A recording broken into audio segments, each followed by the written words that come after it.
Hello and welcome. In Tanzania, more than 1,000 people have been killed from days of unrest in the country following a disputed election. Today, President Hassan was declared the winner with 98% of the votes in the elections on Wednesday. Welcome to 90 Minutes Africa. My name is Rudolph Okonkwo. My co-host, Chido Onoma, is on assignment. Today on our show, we have a very distinguished political analyst who you've seen, I'm sure, on Voice of the People, TV, and radio. His name is Dr. Peter Anosike. He's going to join us to analyze the state of Africa and the world and to discuss his book. He has a new book. It's called Abuse of Power: How Democracy Turned into a Tyranny of the Few. So let's welcome to the show, Dr. Peter Anosike. Dr. Anosike, welcome to the show. Thank you so much. Good evening, Nigerian time. Yes, thank you so much. Today we are starting early because last night we did the magic we do in America, which is to change the time. We moved it back.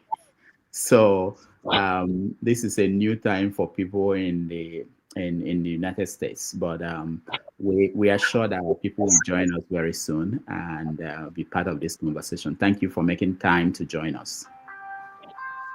Thank you so much. All right.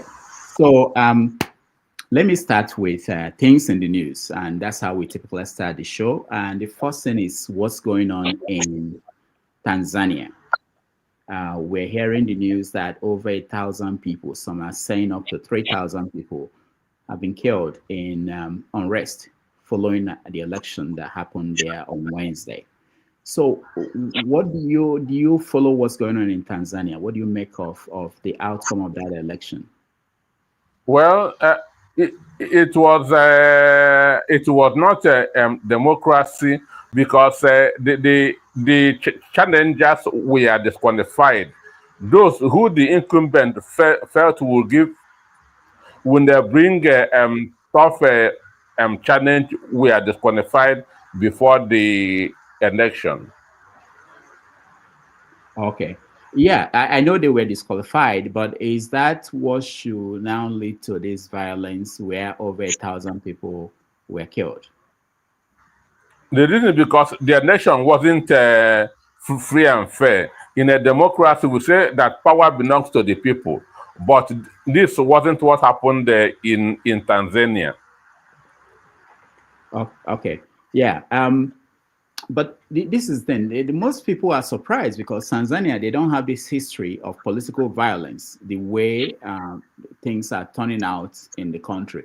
Do you think it's something else going on that is something beyond just the outcome of the election or the banning of opponents of the president? All over the world, there's what is known as incumbency bias. And if you take, since after the COVID, no incumbent has been re-elected unless the election process was manipulated. So there's now a lot of awareness everywhere in the world. So people are now asking questions. So it is this awareness that is making people to start saying, no, we cannot continue with this style anymore. Okay, so now when you look at what's going on in Tanzania, and we know that a few weeks ago, I think 3 weeks ago in Madagascar, there was also a protest that led to a military takeover of the country. What does that say to you as someone who lives in Nigeria and you are monitoring what's going on in Nigeria, the political system in Nigeria? Well, apprehension, and mind you, in neighboring Cameroon, there was also a protest because somebody who had been in office for more than 4 decades was again re-elected, unquote. So there was protest there. So there is a wind of change everywhere. but some sit-tight presidents are not allowing it to happen. So, looking at President Hassan and the figures that they announced today, 98% of the votes. Not even in North Korea do they give the supreme leader 98%. How did that happen? And being that she's a woman, running the country, what do you make of that? Well, that is pure state capture. Even it was in the 80s that incumbents were getting a 93% result, not in this modern time. So that showed you that there was no election in Tanzania, that figure was written. We will come to Nigeria very soon, but let me also get your view on what's going on in Sudan. In Sudan, the RS Rapid Force captured a city that was more like the border between them and the military of the country, Al Fresha, I think. And they've been massacring of people. People died. People are calling it a genocide. More than 60,000 people left that place today. I think as of today, the report said 60,000. Why is it that it's not getting the attention of the media across the world? Well, this Africa, everybody is focused on Gaza. Why the same thing that is happening in Gaza is also happening in other parts of the world, especially Africa. But maybe they feel that we don't matter. Maybe they feel that we are not important. That is to occupy the front page or the headline. Because but genocide has been happening. Sorry, go ahead. Genocide has been happening in Sudan for a very, very long time. Yeah, but you are in the media. Is the media in Africa covering it the way they should? Like Nigerian media, they're covering what's going on in Sudan. Because sometimes we blame the foreign media. We blame the foreign media that they are not doing enough to cover it, but the African media covering it. Well, through the African media is not doing enough. Just like Al Jazeera is focused on Arab world, projecting Arab world, we don't have any media organization that is doing that in Africa.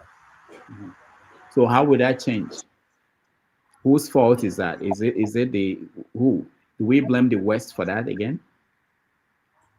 No, this is African problem, and I feel that Africa should have the capacity to solve their own problems.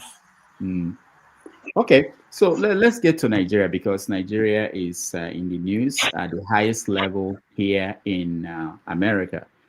We saw the tweets by President Donald Trump in the last 2 days. One was when he declared that Nigeria is a nation, a country of concern because of the killing of Christians. He also tweeted yesterday that he will think about sending troops to Nigeria to deal with Islamic terrorism. How is that playing in Nigeria? Well, we have a government that shies away from responsibility. If you check what I'm wearing now, is in sympathy with the good people of Benue State, where a lot of people are being massacred on a daily basis by terrorists masquerading as herdsmen. Understand? So my threat is in sympathy with the people of Benue State, because as I speak, more than 1 million of Benue indigenes are in IDP camp. And what Nigeria government is now doing is building pooling units in IDP camps, which means that they're not to go back to their different communities. So this action or threat of action by Trump, how is the government reacting to that? Well, the latest information now by one of the presidential spokesperson is that Bola Tinubu want to meet Donald Trump one-on-one, but I don't know when that will be. That he wants to, or that there is plan for him to meet. That there's plans for him to meet with Donald Trump one-on-one to discuss the issue. Yeah, but the issue has been in the news for a while in Nigeria. How are people divided? Are there people supporting, saying that there is actually genocide going on in Nigeria, and there are people who are saying that it's not. What do you make of that division? Well, the issue is this: I don't want to believe that government is directly involved, but I can accuse government of inaction or negligence.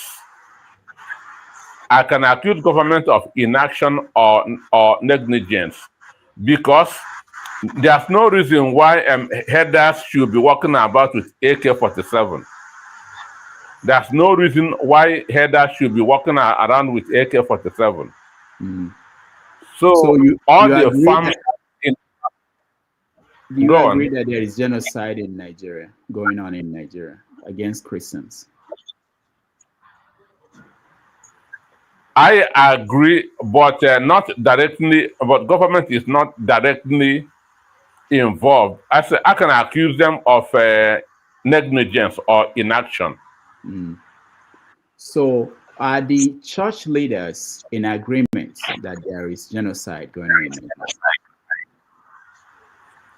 You know, there's even a division among the church leaders in the country. Why? There's a division among them. Why? But why this is happening? Well,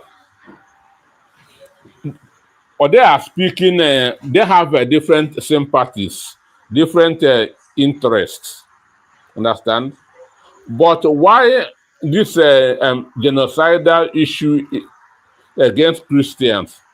Why people are saying it is because most of the areas that these killings are happening are Christian dominated, like southern Borno, where Chibok is. Chibok is a Christian community. Southern Kaduna, Benue, Plateau, all these are Christian dominated areas, and that's where most of the killings are going on. Yeah. Now in Benue, I know that you have a Reverend Father as the governor. How has been his reaction to this? What is his position? For me, he's more concerned about his re-election than the killings that is going on in his state. And what about the people in the states?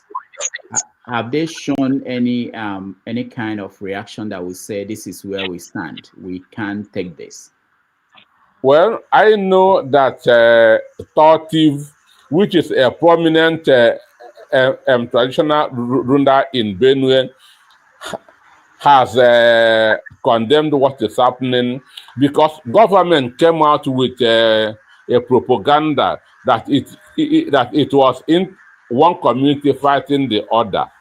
But the traditional rulers say no, it is invaders that are killing their people. So it's only the Tortiv that has been able to speak out boldly on this issue. Mm. So when you hear people say that it's not just the Christians that are being killed, other people are being killed, what is your reaction to that? Because that's what we hear a lot. Yeah, other people are also being killed, but majority of people being killed are Christians because this is happening in mostly Christian-dominated areas. Mostly Christian-dominated areas. So that's why that's how did the conclusion come about. Mm. Do we know for sure the people doing the killings? I have said that it is terrorists masquerading as herdsmen. All right. So and now Tinubu's government are proposing that they want to meet with Trump told that they will stop him from taking some serious steps, including coming into Nigeria to deal with the issue.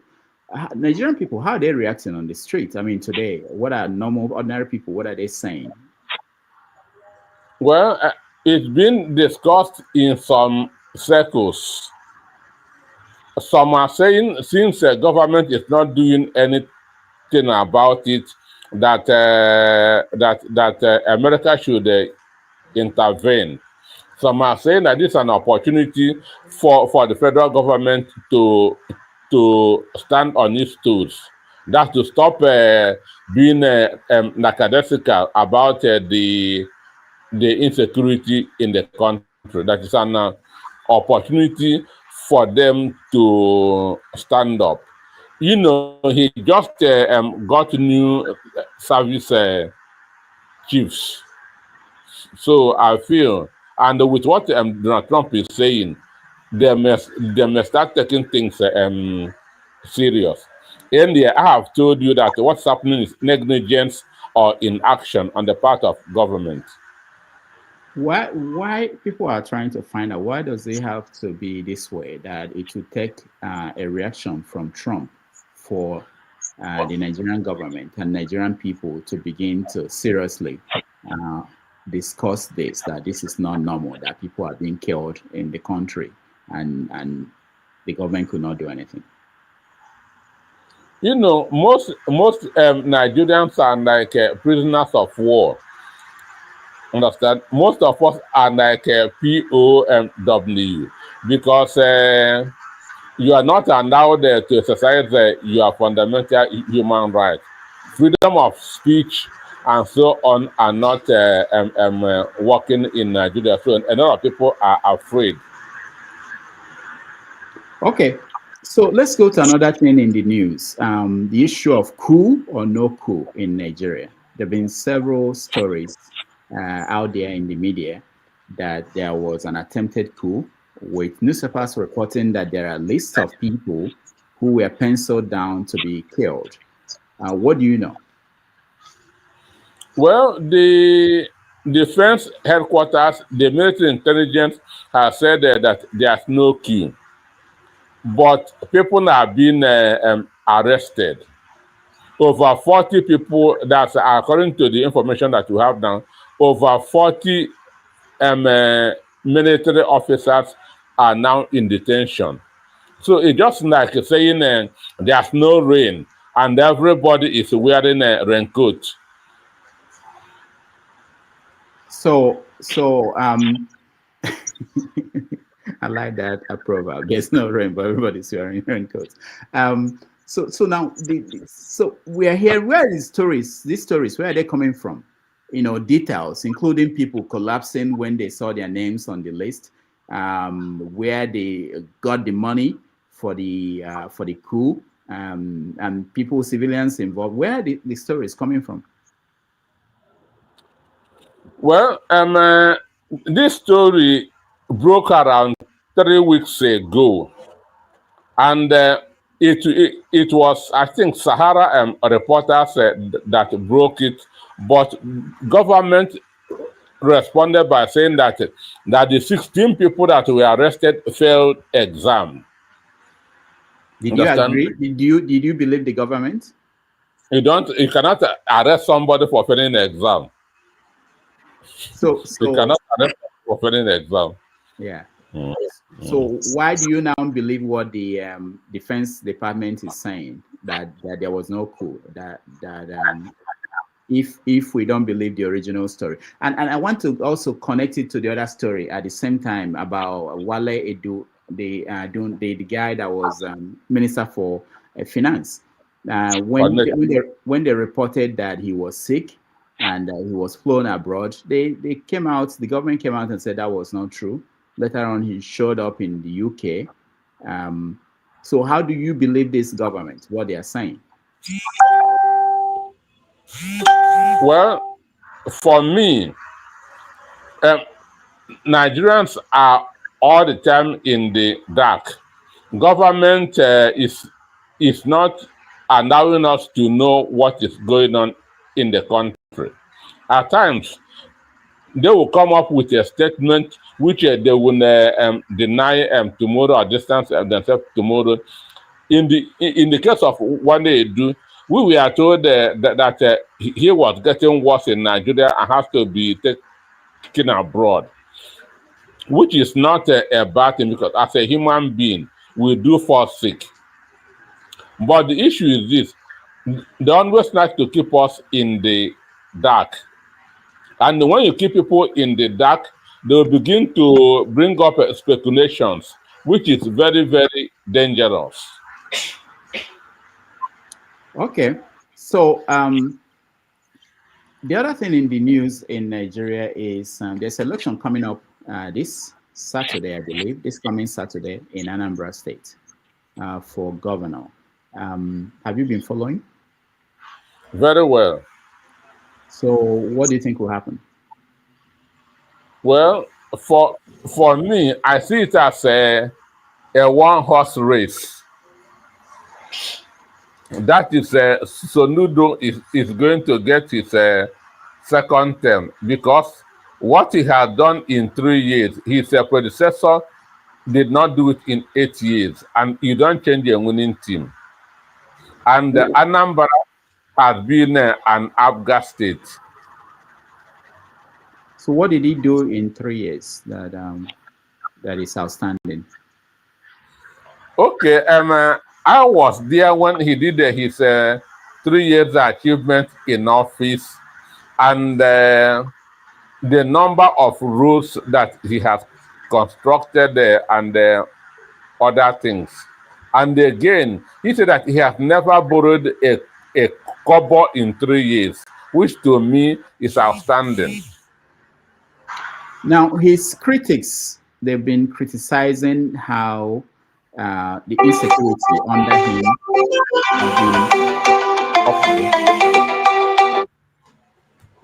under him had been worse than ever in the country, in the states. And then the fact that there were abuses of people by government talks and sometimes security agencies. What do you make of that? Do you think you can dismiss that as some of the things his opponents are putting out? Well, at times, his security outfit goes on a rampage, which I know they don't have the permission of the governor. His security outfit at times go on a rampage, which because there's no need for desperation.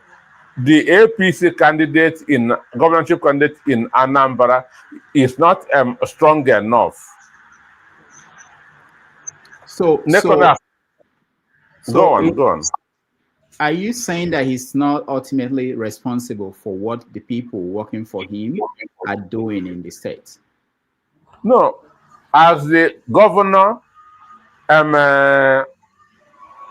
that's the box stops at his table, but the Sonudo I know would not tell people go and commit this just like the copper that was molested. They did that on their own. There's no way the governor or anybody in government can tell them go and molest a copper who is on a national service. What about the so-called Akodo people? Did you see them operating in Anambra State when you were there? Well, I see them, but a lot of the time, these people act on their own. I'm not Sonudo's spokesman.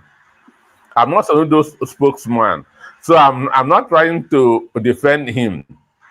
But a lot of the time, these people act without the permission of their principal. Yeah, but that wouldn't be a defense that you can make. No, I'm not saying you're defending the governor, but as a media analyst, if you're analyzing things, we have to put that responsibility back to the person who is in charge, which is the governor. And if we don't point that out, the governor will not know that this is his responsibility and it's wrong and it's not acceptable in anywhere in the world, really, for people to be suspects to be beaten by security agencies, whatever they do, whatever is the crime they committed, you know. Is that getting through to the governor? That's my question. Is that getting through? Because you are influential. You are on TV. You analyze these things, and if you don't pass across that strong message on behalf of the people, I feel that there's a disconnect. Because I saw a video of the governor essentially defending the action, sort of saying that if people stop misbehaving, the Akodo people will not be doing what they're doing. The point is that it shouldn't be. People should not have a weapon like that and use it on people, no matter what the crime was. I agree with you. All right. So the other issue I want to bring up about Nigeria and the election is Peter Obi. Where is he now? Is he still running for president? Does he have a party? What's going on with him? Well, Nigerians are expecting too much from Peter Obi. Where is he? Where is he? In 2020, Peter Obi joined the Labour Party in June of 2022. Peter Obi joined Labour Party in June of 2022. Which is equivalent of June of 2026, and but people are kind of desperate. Make your stand, make your stand. And Peter Obi has promised Nigerians that he will make his stand known after the Anambra State governorship election. That was his promise. And the Anambra State governorship election is next week. So let us see what happens afterwards. So, but as an analyst, what is your take on what are the options? Because people are suggesting that the doors are closing in all the major political parties for him, and Labour Party is in a mess. Well, there are 19 registered political parties in Nigeria as we speak. Before 2022, Labour Party was not a strong party. It was Peter Obi and the obedience that made the Labour Party what it is. I know that consultations is going on, and the politics most of the time is silence and secrecy, because people cannot attack what they don't know. So you think this is part of his strategy? I think so. Okay. One more thing. Let's go to Nnamdi Kanu and his trial going on in Abuja. Where do you see things? How will it end? Well, what I'm hearing, even though nothing substantial, because I'm in touch with Sowore's legal team. And one of them told me that what government want to do is for Justice Omotosho to convict Nnamdi Kanu. Then Tinubu will grant him pardon. Understand? So I don't know how that is going to work. Yeah, talking about pardon, there were people who were granted pardon recently, and the government, Tinubu, pulled back on some of the pardons. Why? Why did that happen? Well, many of those pardoned, their offense was state offenses, and some others, they don't deserve it. Like a young man that kidnapped Ozokome. That's Michael Ozokome collected 40 million as a ransom. This guy is not up to 40 years.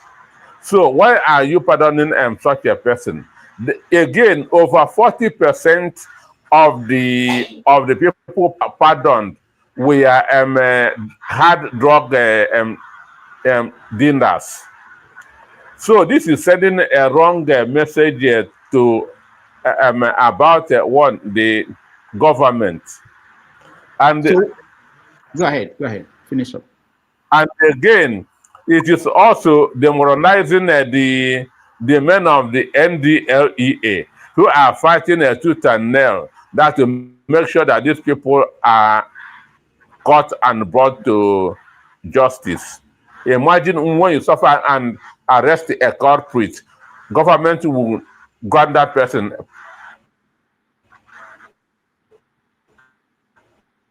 pardon.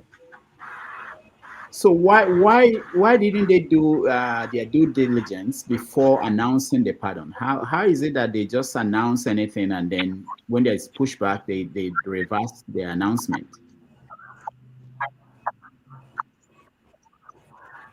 Well, for me, that's why I say that the Fabwemi, the Attorney General of the Federation, should be fired for misleading the president, because he just brought the list and the president signed. There's no way the president should know everybody on that list. So the Attorney General and his team ought to have vetted the names there and make sure that they are qualified to be granted pardon. So they misled the president into signing that pardon and again going back to which makes him look weak and unserious. There are some lawyers who are arguing that he doesn't have the right to reverse the pardon, because once you pardon somebody, you have done that and that person is free. That for you to go back, it means that you have judicial power. What do you think of that? I agree with that, absolutely. Because as the commander-in-chief of the armed forces, his word is final. So having even if it's a mistake, to me, the mistake should have stayed. He's not supposed to go back on his words or on his signature. That's my own opinion too. Now, there were people who look at this and they feel that this is at the core of the problem in Nigeria, which is that people are not held accountable. You just said that the Attorney General should be fired, but apparently nobody has been held accountable. Is the media in Nigeria pressing on this accountability in this instance? Well, for me, the grace that you have in Nigeria is social media, because the legacy media have all compromised. Because President Bola Ahmed Tinubu has on 3 occasions held meeting with Newspaper Owners Association of Nigeria 3 times. Understand? One day I sent a story to an editor of a newspaper in Nigeria. He told me that their boss said they shouldn't use a story that is against the president in Nigeria. What president? This current president? This current president. All right. We are going to take a break. When we come back, we talk about your books, the work you do, the media in Nigeria, and all the other things that are related to that. And then we get our viewers to join us in a conversation with you. Again, thank you everybody for joining. We are talking to Dr. Peter Anosike, who is an analyst in Nigeria with Voice of the People TV and radio.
right, welcome back, everybody. Thank you for joining us today. This first Sunday in November, we are having a conversation with Dr. Peter Anosike, who is a journalist, social and political affairs commentator, and a writer of several books, one of which is a Wall Street Journal bestseller, Dangote's 10 Commandments. Let's go back to your job first as a journalist, and you just told us an interesting story about an article you wrote that was not accepted for publication because it was against the president. People say that the media in Nigeria is compromised, that the media in Nigeria is bought. Is it true? It is true. It is true. Most of the media houses, newspapers, are owned by the members, by the people in the opposition. I can name them. Like which one? Because most regular people don't even know the owners of newspapers and TV stations in some cases. But those people decide how the editorial will go. So give me an example. An instance, some newspaper is owned by Ojos Okando. Understand? You cannot condemn APC in the Sun newspaper. Then Nation newspaper is owned by Bola Ahmed Tinubu. National Mirror is owned by Jimo Ibrahim, who is a senator under APC. Tinubu is a shareholder in the Punch newspaper. On and on. What about Vanguard? Guardian? Guardian is owned by the Iburu family, and they are sympathetic to the ruling party. So the TV, how is the TV stations? How are the ownership structured? One, I can say the only two television stations that I can say is independent by the day is just Arise TV and VOP TV. And mind you, last year, Arise newspaper gave Bola Ahmed Tinubu the Man of the Year award. So you can understand what that means. That's Arise TV. Then Silverbird is owned by Murray Bruce, Ben Bruce. And Ben Bruce is a member of APC. What about channels? Channels? Who owns channels? Channels are working for the government. So channels are working for the government. So what is the avenue now left for the opposition to air their views? It's the social media. Is the social media taken seriously in Nigeria? It is social media that is breaking news as we speak, and people, and it is gaining a lot of traction. Yeah, but are people taking the stories they break seriously? Because when the legacy media are not doing it, just like the rumored coup was through social media. Okay, now the other issues in the media, which is one is sponsorship. Ownership is one. The other one is sponsorship or financing. Newspapers in Nigeria, from some reports I'm getting, I heard that all of them, they don't print up to 100,000 copies. Is that true?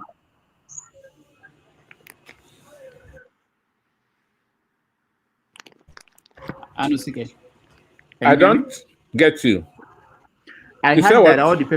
all the I'm newspapers in Nigeria, not, that the total print copies every day is not over 100,000. Is that true?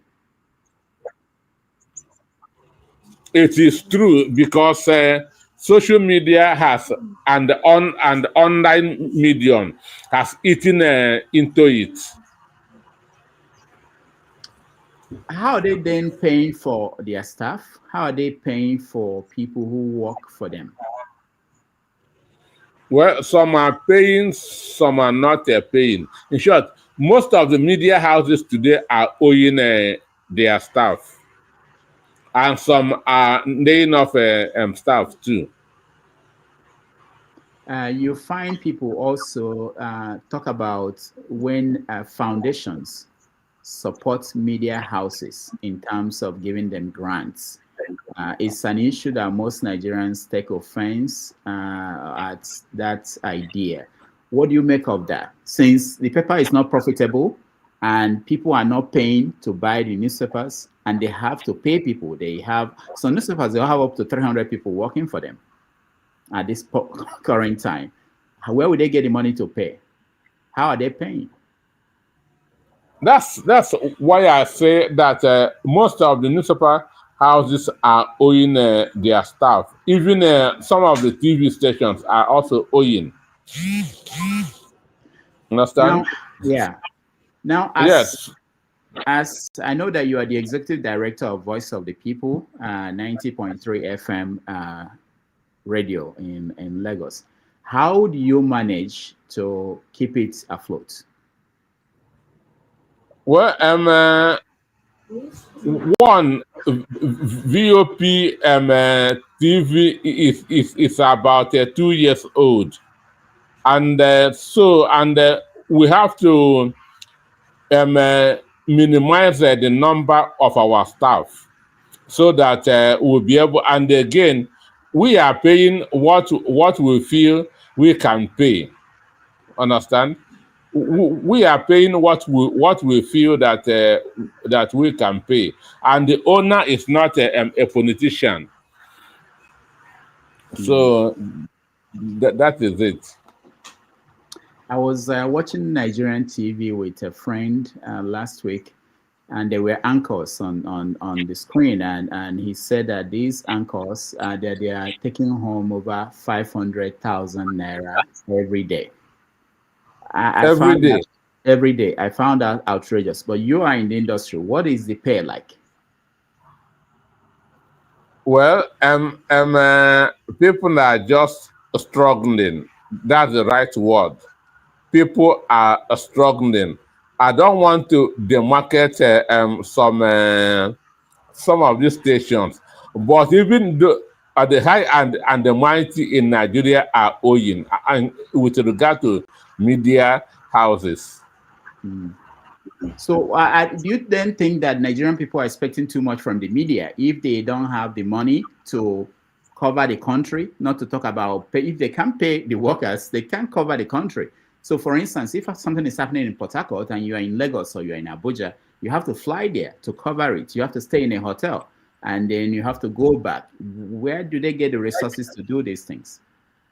Well, I can say that is not happening. Nigeria is grossly unreported. What is happening in Nigeria is grossly unreported because the manpower to do that is not here because of how tough the economy is. All right. I know that you studied philosophy in Nigeria at the UNN. Were you there when P2B was studying philosophy? No, P2B was ahead of me, Oh, but it's okay. his teacher that taught him that teach me too. Or the same teachers that taught him that. So what is it like, the department of philosophy? What do you guys get? What did they teach you there in that department? Well, P2B is practicing what he was taught, because in philosophy, we were taught beyond materialism. And that's material consciousness shouldn't be a priority to you. What should priority to you is a service to the people. Yeah, but P2B is a billionaire. Are we questioning that? His lifestyle, does he show a billionaire? No, but at least he made the money. I was thinking that, they teach you not to make the money, that you don't need money, but obviously he made the money. So no, and you make money to be of a service to people. What a hungry man needs is food, not prayers. Okay. You also have a master's degree from UI in development economics. What is that about? What is that supposed to help us with in terms of I don't know development? What can you specify for those who do not know? What is the focus on that?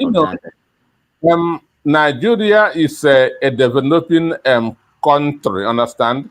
And a lot of things are not structured in the country. There's a saying that there's no poor country, but poor management of resources. So that is what, how to, using the little to get the most. So will development economics, will it suggest that we should borrow money the way we are borrowing money now, because we need to build our economy, expand the economy? Is that the kind of idea that you learned at UI? Is that the kind of thing they teach? Never. Or the issue is this: one, there's nothing wrong in borrowing. Most important thing there is, what are you borrowing? What are you going to do with the money that you borrow? Understand? If you borrow and invest, it is good. But in Nigeria, what is happening is that government borrow to share. Understand? So that's what makes it bad. Really, there's nothing wrong in borrowing, but you have to borrow to invest, not borrow to share. Now, in January, there will be a tax increase. The people who push for that in the government are saying that anybody making 800,000 naira a year will not pay taxes. This is how they frame it. And for most Nigerians, they look at it like, okay, we are not part of it, but 800,000 naira a year is about 66,000 naira a month, which means that people who are making minimum wage, which is 70,000, will pay taxes. They'll pay taxes. Why is it not clear to most people? I don't see the media analyzing this that way, pointing this out. Well, on our own, we have tried to do it, because KPMG warned Nigeria government that you cannot tax yourself to greatness. So, and then when Tinubu was coming on board, he told us during the campaign that he's going to expand the tax net and reduce the purchasing power of the masses. And that's exactly what he is doing now. Because even the minimum wage of 70,000 naira, the value, when civil servants were earning 30,000 naira, they were better off than now, because inflation has eaten up everything. Understand? Okay. Yeah. Let's go to some of your works, the books you've written. One of the ones that intrigued me was the book on Dangote, which is this one, Dangote's 10 Commandments on Money. Yeah. Lessons on how to make money from one of the world's richest men. It is one of your best-selling books. What do you Yes. make of Dangote and his impact on Nigeria's economy? Do you think it's a good thing? Well, it is a good thing going by the way he started. In 2008, when Dangote was announced as one of the world richest men, because it took him 30 years to become a billionaire, 1978 to 2008. So that was when I interviewed him for the book, and I saw him as a very principled person, as a go-getter. The only area that I disagree with him is that monopoly does not help an economy. It is competition that helps economy. You feel that he has these monopolistic tendencies in his approach to business. That he has it because he has a large purchasing power, so can put anybody he wants out of business. It is not easy to compete with him in Nigeria. Is he getting help from governments? The government? Is the government pushing for him to be the primary businessman or entrepreneur in Nigeria? Do you think from your own side?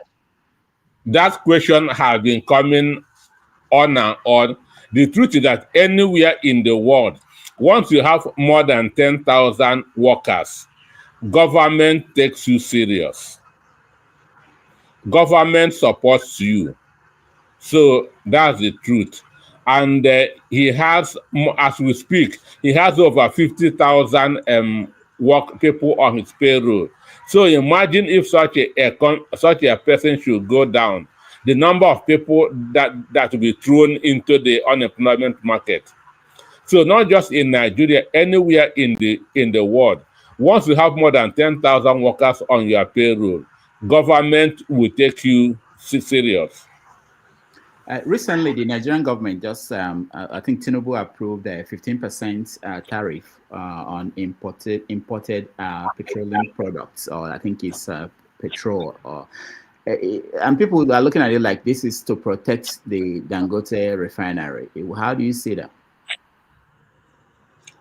For me, anything in the downstream sector now, it's working on his favor, because it is only him that is refining in the country as we speak. We know that Bua, which is building his own refinery in Cross River State with over 450,000 barrels, is about 70% completion. So, but it has not started. So people are saying that Dangote should be protected and so on and so forth. But for me, it is competition that develops an economy, not a monopoly. As a development economist, will you say that we need, like what happened with the cement industry in Nigeria and the role that Dangote played? Do you think it was positive or negative?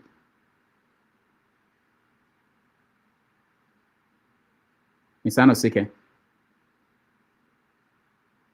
can you hear me? All right, I think we lost him, or is frozen. We are going to come back and we will bring in our guest again, and then people who are watching who want to join us in this conversation with Dr. Peter Anosike, who is a journalist, analyst, development economist, and he has written several books, one of which is a new one that we are actually going to have him talk about, because it's actually connected to what is going on today in the world. It's called Abuse of Power. Abuse of Power, how democracy turned into Tyranny of the Few. That's his new book.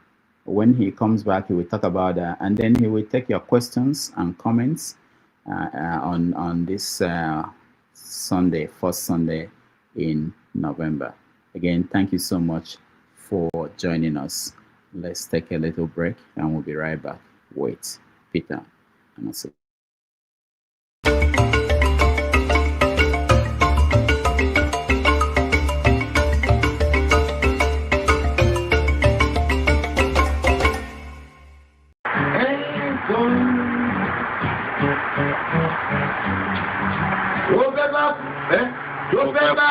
Tó fẹ́ kú torí ẹ̀ o.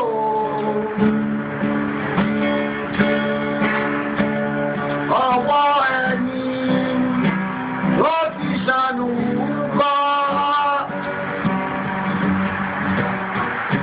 Ayé la bá, ayé la fi sílẹ̀ sí. Ọ̀nà èyí yóò.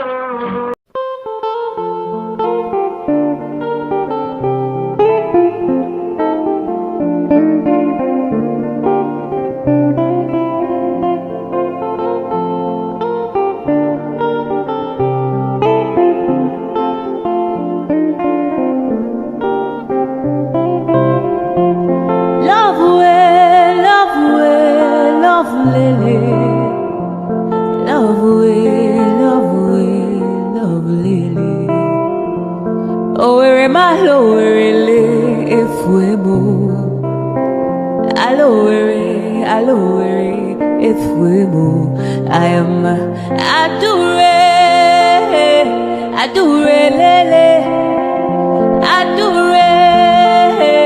adure lele, idu kwa samaka onyoma odika powder, idu kwa samuku onyoma odika fomu, idu kwa samishi onyoma odika pilo.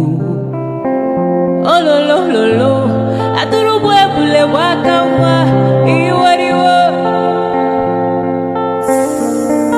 Ice.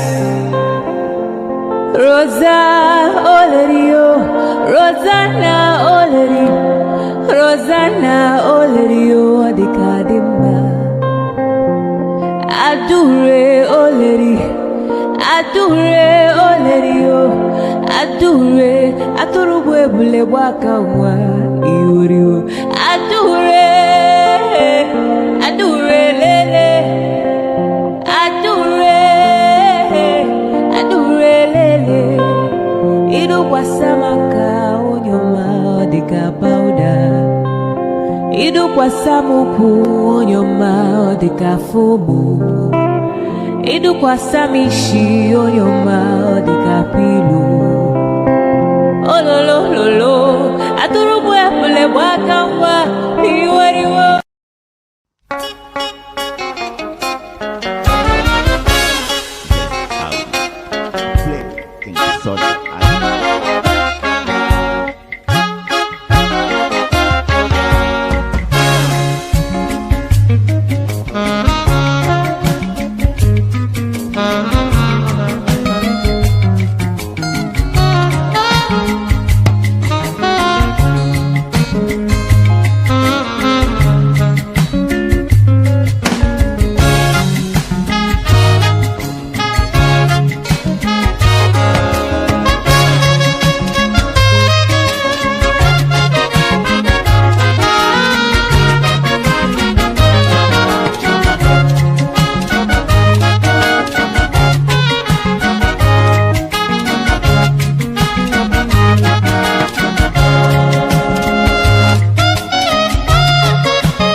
right, welcome back, everybody. Thank you so much for hanging out with us. We are having a conversation with Dr. Peter Anosike, who is a journalist, an analyst, and of course, a developmental economist, joining us from Lagos.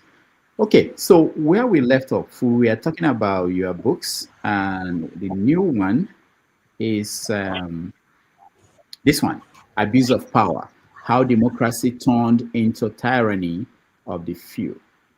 Where did that happen? where did that happen, that democracy turned into a tyranny of the few? Even where you are, even where you are. Are you sure? Where you are, everywhere in the you can see what's happening in Tanzania, which in Cameroon, in everywhere in the world.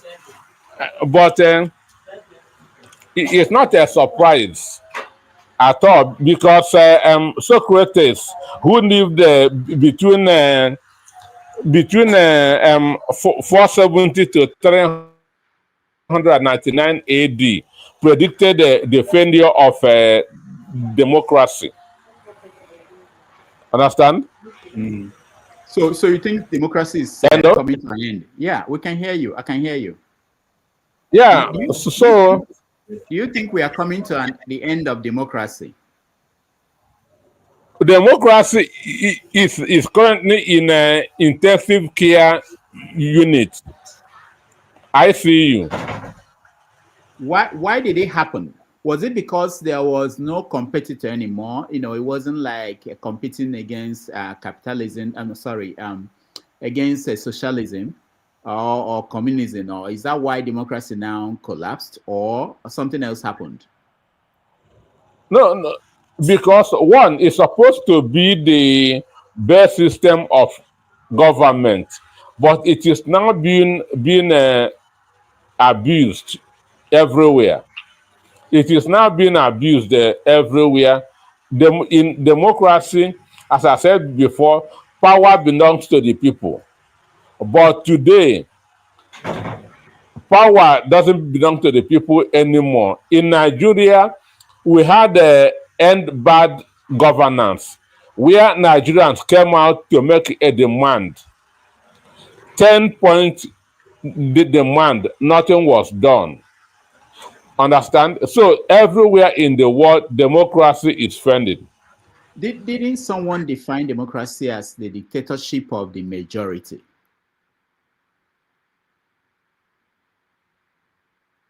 Ms. Anosike?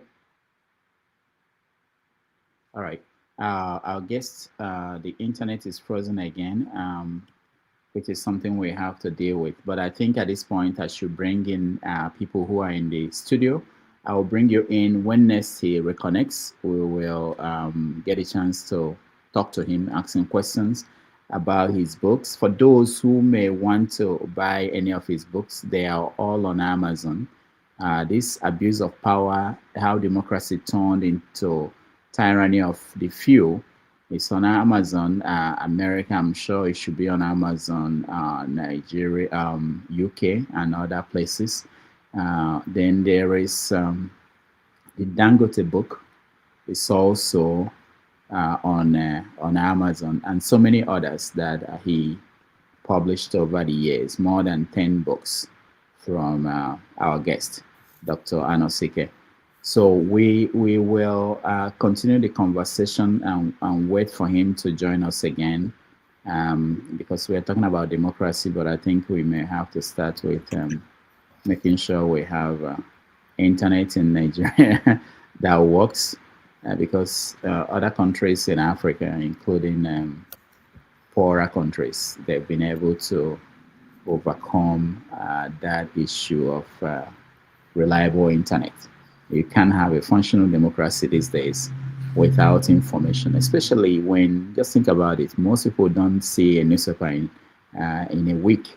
They don't touch it, they don't feel it, they don't get their news directly from the newspaper. If the internet is not functioning, That would be really a terrible thing. Like in Tanzania today, I just spoke to somebody who is in Africa, close to Tanzania, in Kenya, somebody from Tanzania, and they're saying that internet is off, that all the atrocities happening there, people, the world is not yet seeing it because they don't have a opportunity to share with the world what is going on in Tanzania.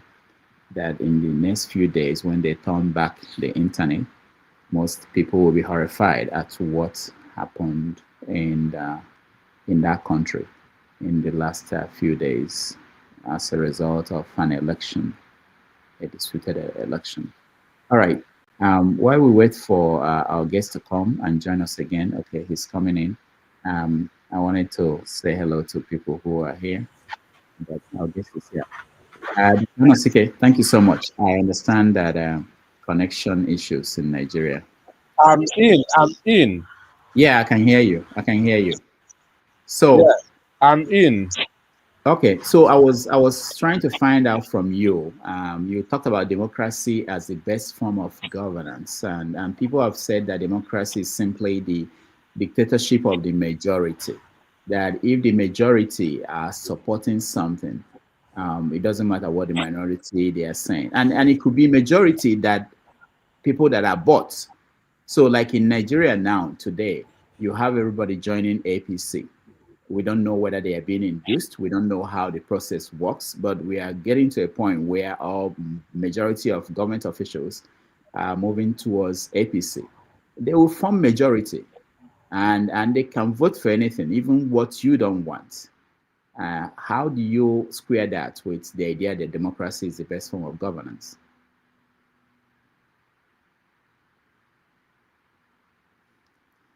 All right. We spent time. I think it was Ovie that said we should, instead of demonstrating against police brutality, and we should start with light. Maybe we should start with internet. We should get internet right in Nigeria, so that we can have conversations. Let me welcome people who are here. Thank you, Righteous Man. How are you doing? Righteous Man, can you hear me? Okay, I was about to say that maybe when we have guests next time, they will go to Righteous Man's house and stay there for the interview, since his internet is so good. But I can hear you. You can hear me, okay? Okay, good. Yeah, good evening from here. Yeah, how are you, Righteous Man? Fine. It's a beautiful Sunday evening right here in the city of Lagos. Okay, nice. Thank you so much. While we wait for Anosike, I saw him coming up and he just dropped again. Let me go to someone I think I know who is here in the studio. I want to believe it's my classmate. Let me see. Let's see if that is what I think it is. Stephen. Hello? Oni? You are muted. Can you unmute yourself? Okay, let me check. Is this Oni Okodike? Yeah, sure. All right. Sure. Wow. Nice. Can you hear me now? Yeah, I can hear you. Nice to see you. Fine. I went to. How you do? Good. I went to Futakura with Oni a long time ago, so it's nice to see you. You're welcome. Yeah, Oni, you are in Plateau State. You are in Plateau State, Jos. Sure. Okay. So thank you so much for joining us, and it's amazing. I will. I know we have to talk about the book you are writing, and maybe one day you'll be our guest on this show when the book is out. But thank you for joining. It's nice to see you. You're welcome. Okay. Welcome. Comrade Omoyele, thank you so much for being here. Yeah, good morning, Dr. Damages and other panelists. My greetings, my best regards to all our viewers across the globe, home and abroad. Thank you so much. It's always a pleasure, it's always a delight, to be here. This is the only platform that gives people opportunity to air their views, hook, line, and sinker, no matter who else is God. Kudos to you, Dr. Damages. The only detribalized Igbo man I have known all my life. Thank you. Thank you Some people feel you are not Igbo enough. Yeah, it's We all shall right. come to that later. It's all right. Maybe you have identity problem. Yeah, I do. That's why I play funny identity every time. KJ, welcome. Thank you so much, Dr. Damages, and I also want to appreciate your guest, even though it's off the screen right now. Dr. Anosike have been doing a great work in Nigeria. And then to Comrade, Comrade, you didn't think I'm tribalized too. I'm the same thing with Rudolph. If you doubt I me, didn't go know you and were there. I didn't know you were there. I didn't know you were there. My apologies. My apologies. I didn't know you were there. My own case even worse. At least, for Rudolph, they say stabilized. The North is not accepting me. The East is not accepting me. So I'm nowhere in between. So, so that's the situation we find ourselves in Nigeria. But I welcome all of you. I'm sure that Dr. Anosike, we do good. I mean, I listen to him. I've listened to him, and I know him, and he's quite apt. Rudolph, I was not surprised when he said the thing about the only thing he didn't add because he was trying to protect the Nigerian media space. The only thing he didn't add that when you are giving your ID card, they tell you this is your license to go and get your salary. If you don't get that's your business. Don't come back here and ask for something. Wait. I worked in 2 media houses in Nigeria. Nobody ever said that to me. You worked in a media house that had grant coming. No. I don't mean abroad. I'm talking about in Nigeria.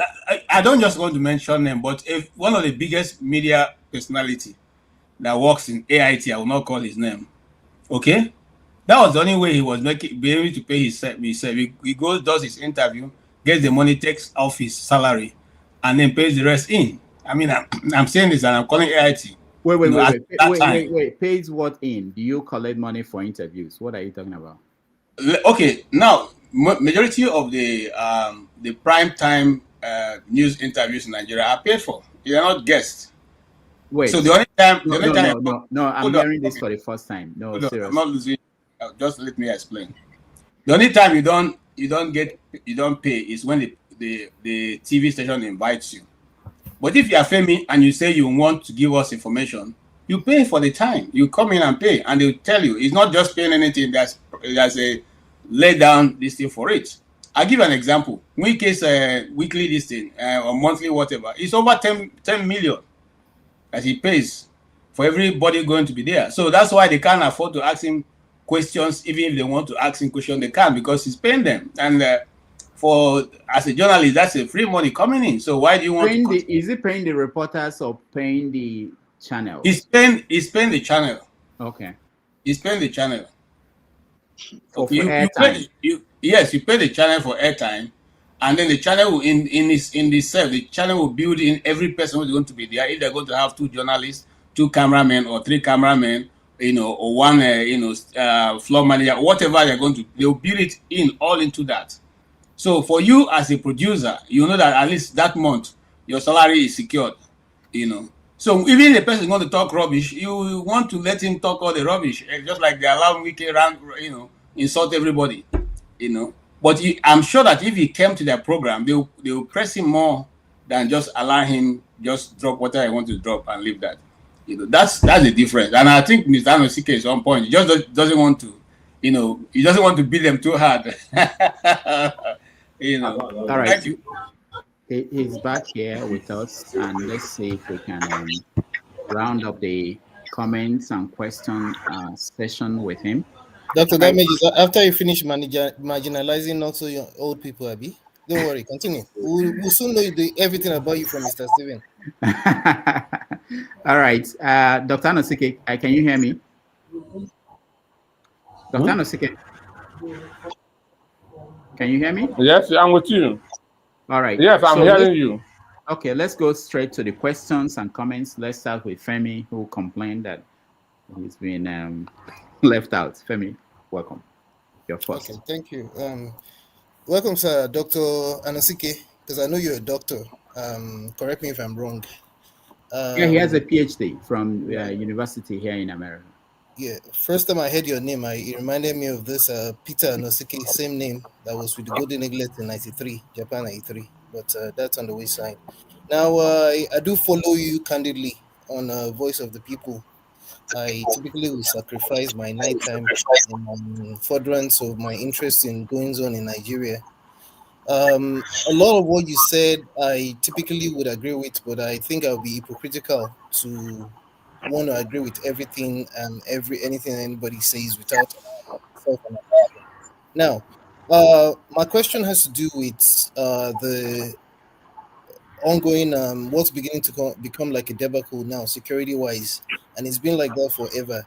Now, my thing is it that for you, um, it's more of general insecurity? Because I know we may have left out a couple of states like Zamfara and Katsina, and maybe some other states, even Gombe as an example, even Sokoto, that are mostly Muslim majority states. Now, I say this not to disabuse the fact that because Nigeria itself is a conundrum. It's a big, huge, huge problem. And of course, while I do agree with the fact that the government is negligent, I am wondering, I want to tap into your brain. Do you think do you think there's nothing more to something that maybe seem to be opportunistic in terms of the US trying to find a way to come into Nigeria and actively participate in some kind of active neocolonialism? Because it's not like they're not doing it already. Because my fear is, yes, while it may give us the opportunity to straighten up, I do not think they know us enough, and they might have their own agenda. I just want to know what your opinion is when it comes to that. Well, for me, I believe that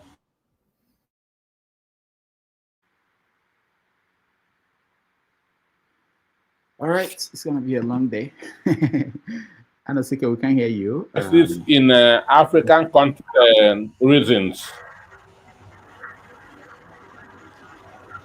I believe that some of these Western countries are helping to contribute to the insecurity in some parts of Africa, especially for mineral resources.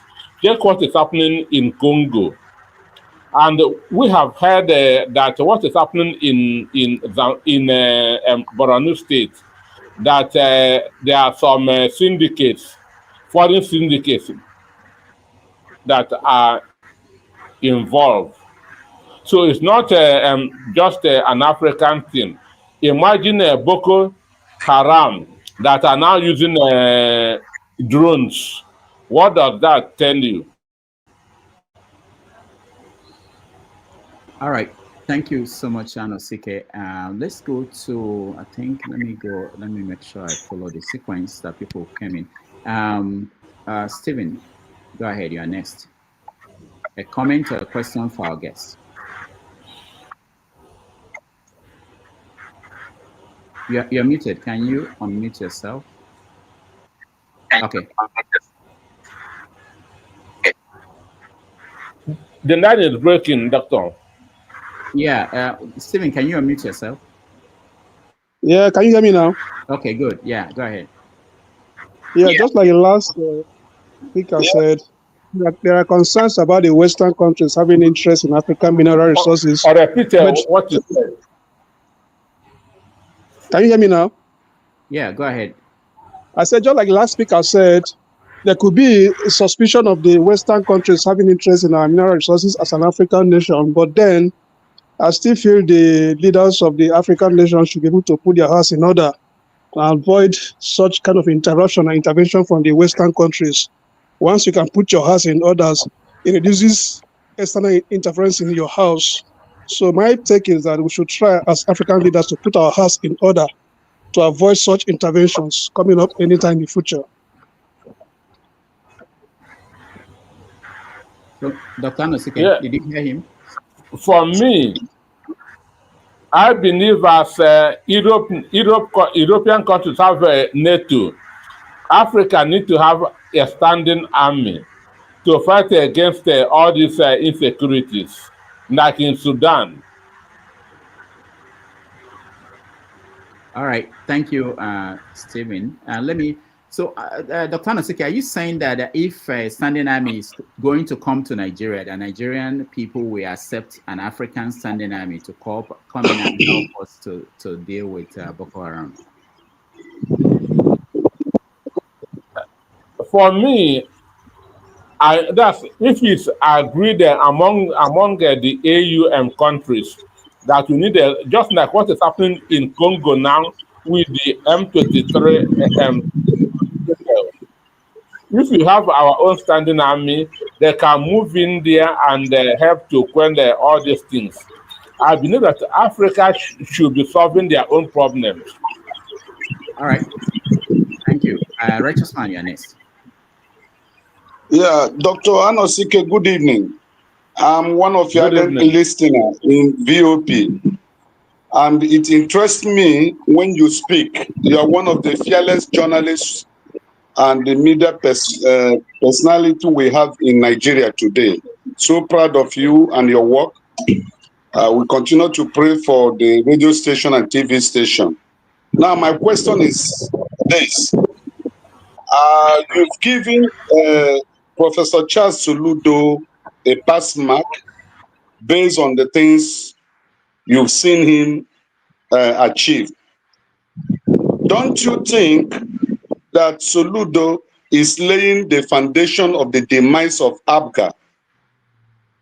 Being that he romances with the APC in the night and at the daytime is an ABGA person. Just like what is happening in PDP today, some individuals laid the foundation for the demise of PDP, which is not far-fetched. Don't you think that if Soludo wins this next election, he will certainly defect to APC, and then that will bring the demise of ABGA in Nigerian politics? Number two, do you think that a man who failed to put his house in order, who continuously and erroneously disturb the peace of others, that the neighbors cannot intervene to stop such disturbances? What is happening in Nigeria for the past 10, 11 years, 15, going to 20 years? We have been disturbed by these Boko Harams and insurgency. Don't you think it is good for those who think they can solve it to come and help us and sort our problems out? Thank you. Yeah, thank you so much. Well, for me, I'm seeing Soludo as APC in spirit, but ABGA in the body. Because right from time, Soludo was in the economic team of Buhari. He was in the economic team of Buhari, and he has also been doing business with Tinubu. But ABGA has not really helped themselves, because ABGA has just made themselves Anambra party. They don't want to go to the national.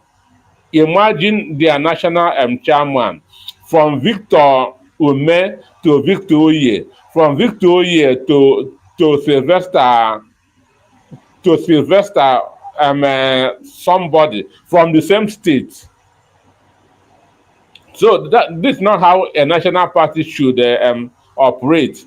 And if Soludo, so that Soludo may go over to APC, because if you want to aspire for a national position, you cannot do it under ABGA, because ABGA has knocked themselves inside Anambra State. All right, thank you. Then, go ahead. Then on the issue of Boko Haram, if now, for the past 20 years, they started around 2009, when their founder was killed. Up to today, nothing has been done. Rather, it is giving birth to other different terrorist organizations. But the issue, there's no political will on the part of government to deal with these people.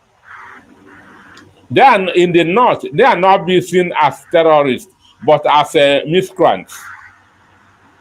So some people there take them just as wayward children. But I strongly believe if Nigerian army want to fight them squarely, Nigerian army can defeat them within 2 months. All right. Thank you, Dr. Anosike. Thank you, Righteous Man. Let's go to Comrade Mori. Yeah, thank you, Dr. Damage. It's always a pleasure. Greetings to our guests. Dr. Ezike, you are welcome on to the platform, the people's platform, where we speak it the way it is, without missing words. Please, before I continue, without sense of humility and modesty, I believe in so many things you said that I will be hypocritical, according to my brother Femi, to want to assume that everything you said on this platform is right. And I want to quickly debunk some of the things you said. You are entitled to your opinion, though, but opinions are free. Facts, they say, are sacrosanct. You started by saying, I want to debunk some of the things you said, that power does no longer belong to the people. I think that is an erroneous impression. Anywhere you go in the world, north, south, east, and west, power belongs to the people. No other person can hold power. No politician, no dictator can hold the people captive if the people are not willing to surrender. And I want to also debunk what you said by saying the end government protest did not end any result. No protest without result. It could be short term, it could be medium, it could be long term protest. Every protest all over the world always come with immense results. That is why the government is not comfortable when they see the people coming together to hit the streets. It is not good for their image. So don't be carried away with that erroneous impression that protest does no longer yield results. Another thing you said was breaking of the coup rumor. It was on social media. I don't know if it's out of hate for Sowore or his Sahara reporters. It was actually the brain of Sahara reporters.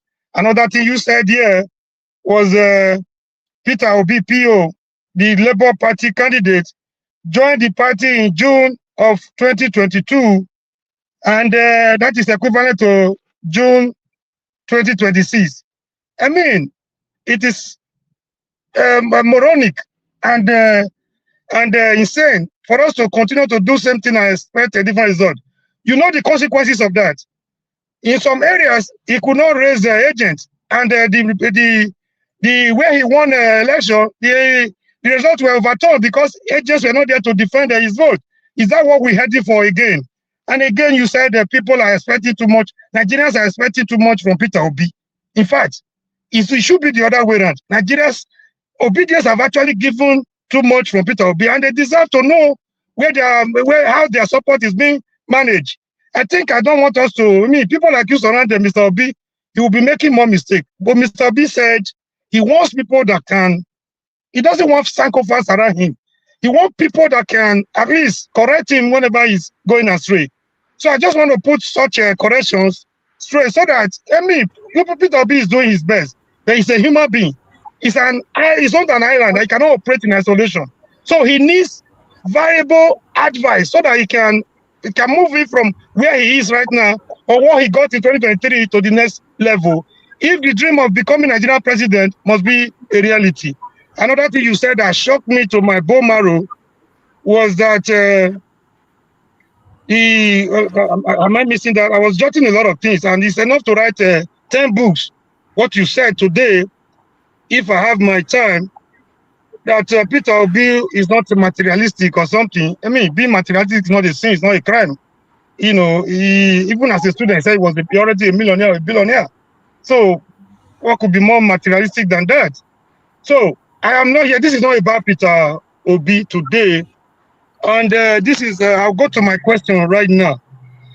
You said it's always easy for us to blame colonialism, our problem of colonialism, new colonialism, Western imperialism, the bad political rulers, But we always try to blame the problem we cause, the damage we do to ourselves on daily basis. I give you a vivid example. Recently, Sowore felt the consideration of the Kanu for 10 years was inhuman and was unnecessary. So he felt an injustice to one should be an injustice to all. he came up with the say, okay, if the law, if the people, if the those in authority have learned to break the law over time, the people must learn how to bend the law too, to achieve what they want. Because okay, Comrade, please round up so that we can. Okay. I watch you on your. This is my question. I have a lot of reports to make on the utterances he made, but time will not permit me because a lot of people are waiting. I want you yourself, Mr. Gality, and Esther on the VOP. All you guys were doing, we're coming together on daily basis.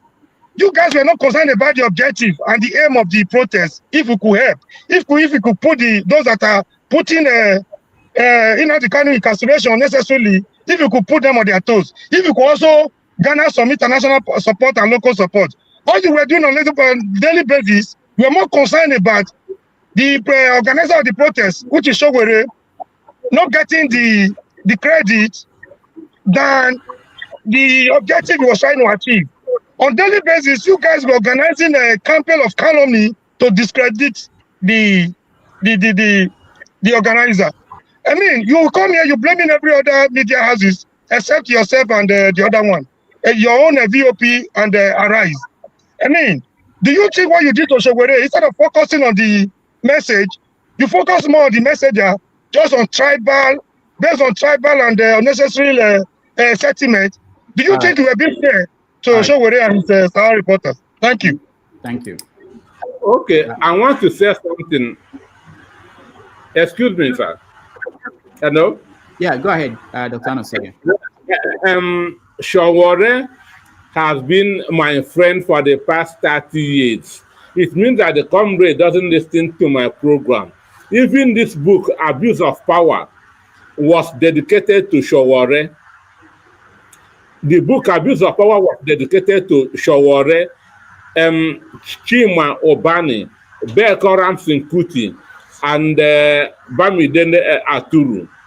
The book was dedicated to Sowore, and at the back of the book, Sowore made a comment. So there's no, and if you have been listening to my program, I said if I'm in Abuja, I will be part of the protest. I said so. I said that the Cuban revolution was led by somebody from Argentina, Che Guevara. So there's nothing wrong with a non-Igbo leading or the protest for the release of Nnamdi Kanu. This is what I was saying on air. So it means that you have not been following me. So what I have been, I said my book, Abuse of Power, was dedicated to Sowore. At the back of the book, Sowore made a comment. Understand? I and Sowore will speak almost every 3 days. So there's no way I can be against him. All right. Which means you're not part of what Danity and Esther were doing on daily basis, trying to castigate Sowore and bring it to more tribal, frivolities. I am not part of it. I am not part of it. My dear, apologies. All right. Thank you so much. Let's go to KJ.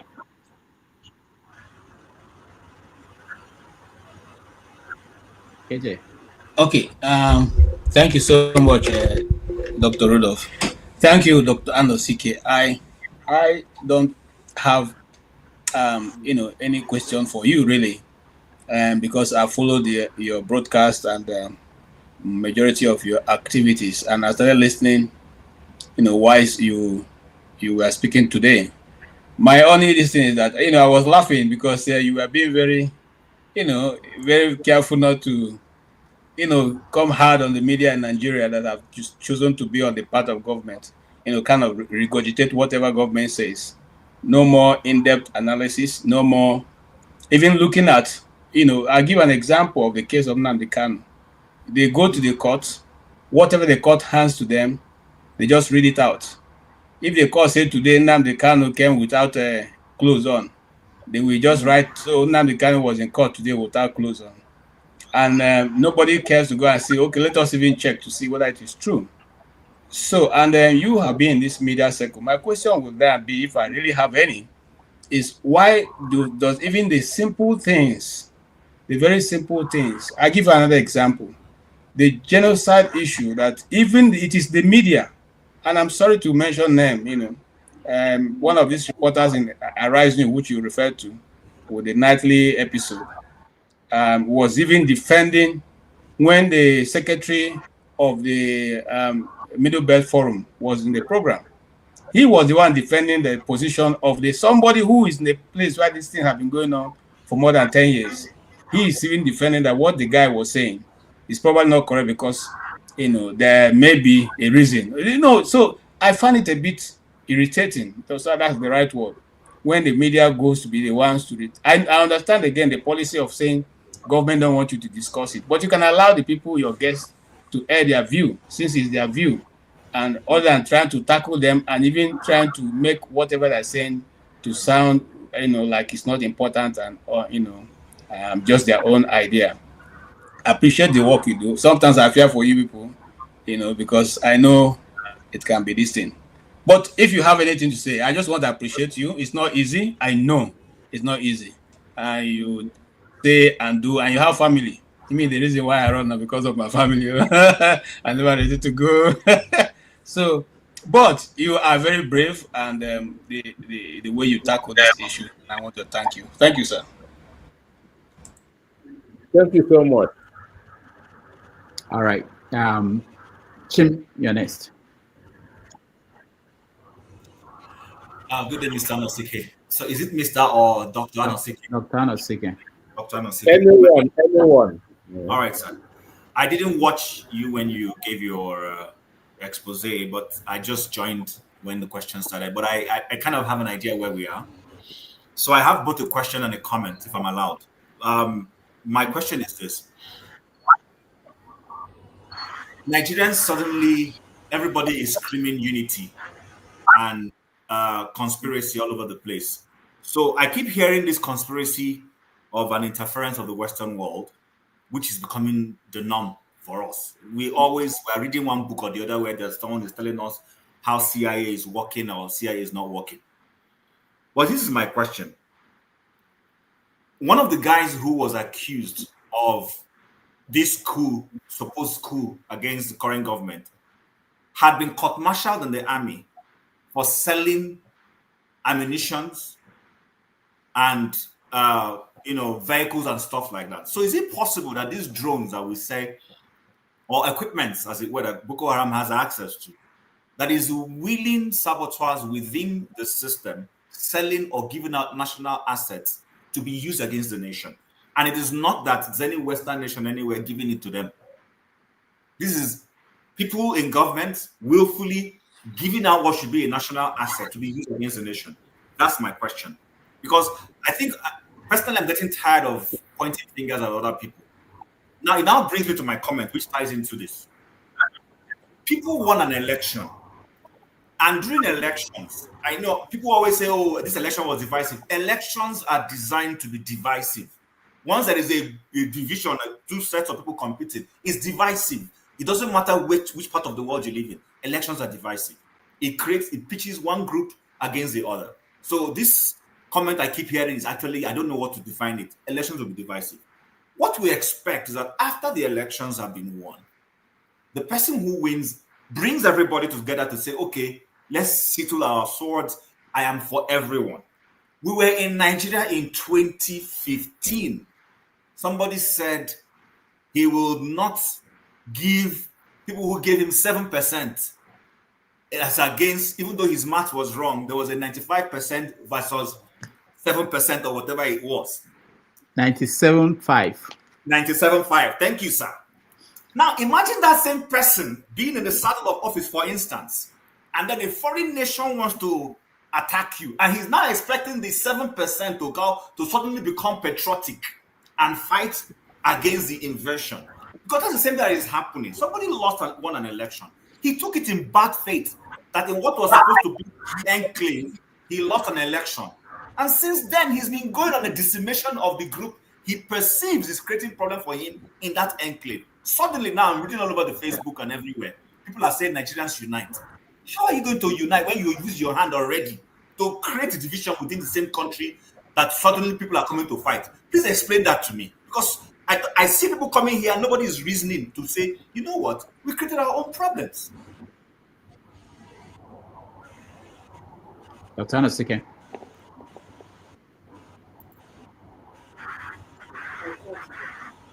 No, but the network. We can hear you. Hello? Yeah, we can hear you. Yeah. So, to start with, he said somebody that was the officer that was accused of the coup. Government has not admitted that there was a coup attempt. Government is yet to admit that there's a coup attempt. So, and since they don't want to admit, we pretend that or there is none. On the issue of 97 and 5%, on the issue of 97 and 5%, at the end of the war, Gowon declared the 3R, rehabilitation, reconstruction, and reconciliation. Up to, so more than 60 years or whatever, more than 50 years after the end of the Civil War, Igbos had not been reconciled into the mainstream of Nigeria body politic. So that 3R has not been implemented up to today. And when you check a federal presence, when you check infrastructural projects, when you check the number of states, that will tell you. Do you know that about 3 months ago, federal government approved 380 billion naira for irrigation projects? Southeast was left out. 380 billion naira irrigation project. Southeast was not mentioned. Understand? So the issue is this. Igbos have seen that politics is not favoring them. That's why they are focusing fully on their businesses. So, but what? Go ahead. No, go ahead, Peter. Go ahead. So what they are doing is killing national unity. When you are favoring a particular people and discriminating against the others, when there is war, you will not expect everybody that to come and all hands will not be on deck, because you've already shown favoritism.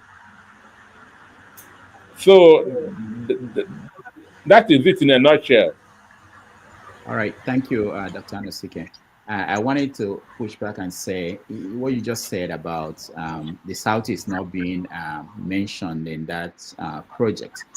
When you have opportunity to interview lawmakers from the Southeast, what do they say? How is it that they sit down there and something like this will come across the National Assembly and is passed? Well, because we have 15 senators in the National Assembly. That's in the Senate, 15 senators, 5 states times 3, 15. But these people are more concerned with the next election. They don't want to lose their membership of the juicy committees they are in. So they don't speak out on behalf of the people.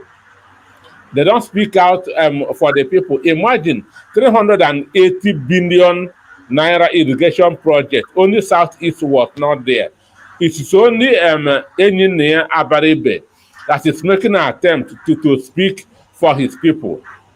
Others are just OES members.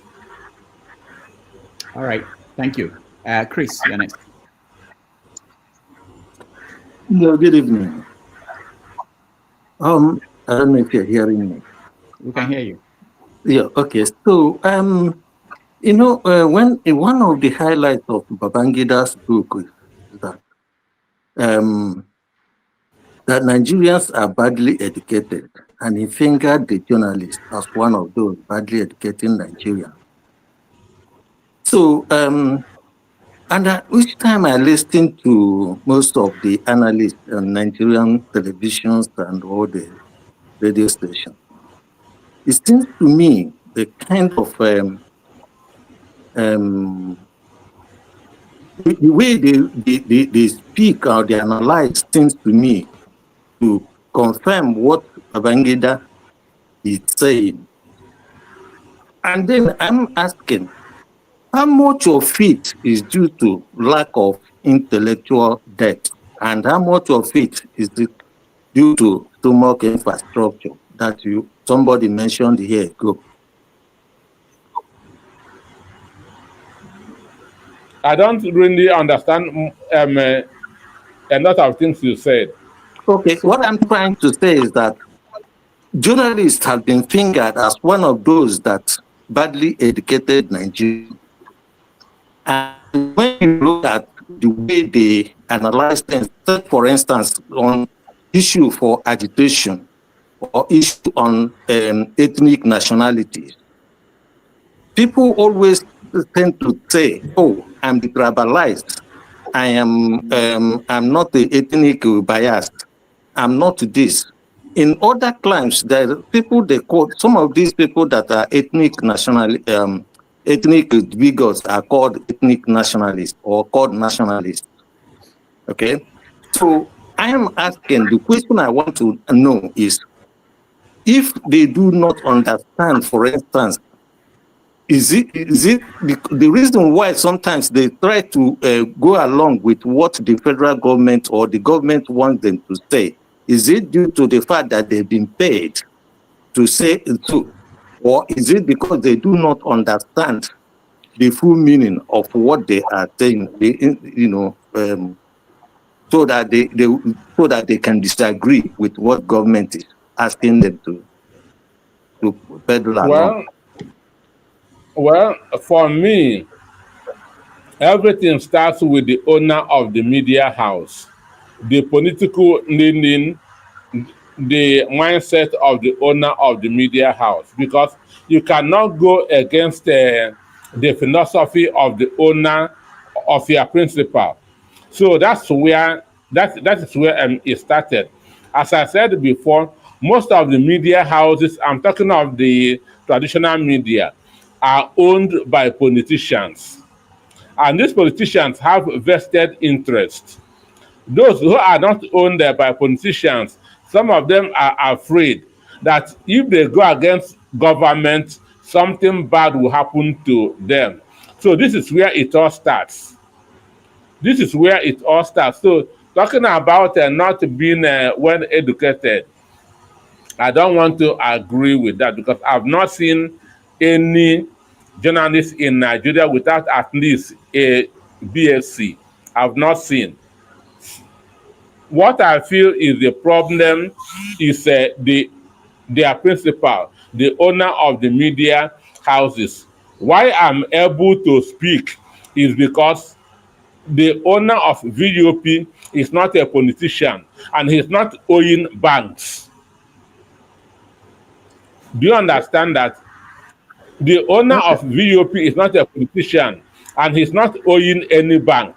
So AMCON cannot be sent to go and take over his business. So that's why we are free in VUP. But it's not the same in the other media houses. So they know what to do, but they are constrained. All right. Thank you, Chris. Let's go to Ovie. Ovie, you're next.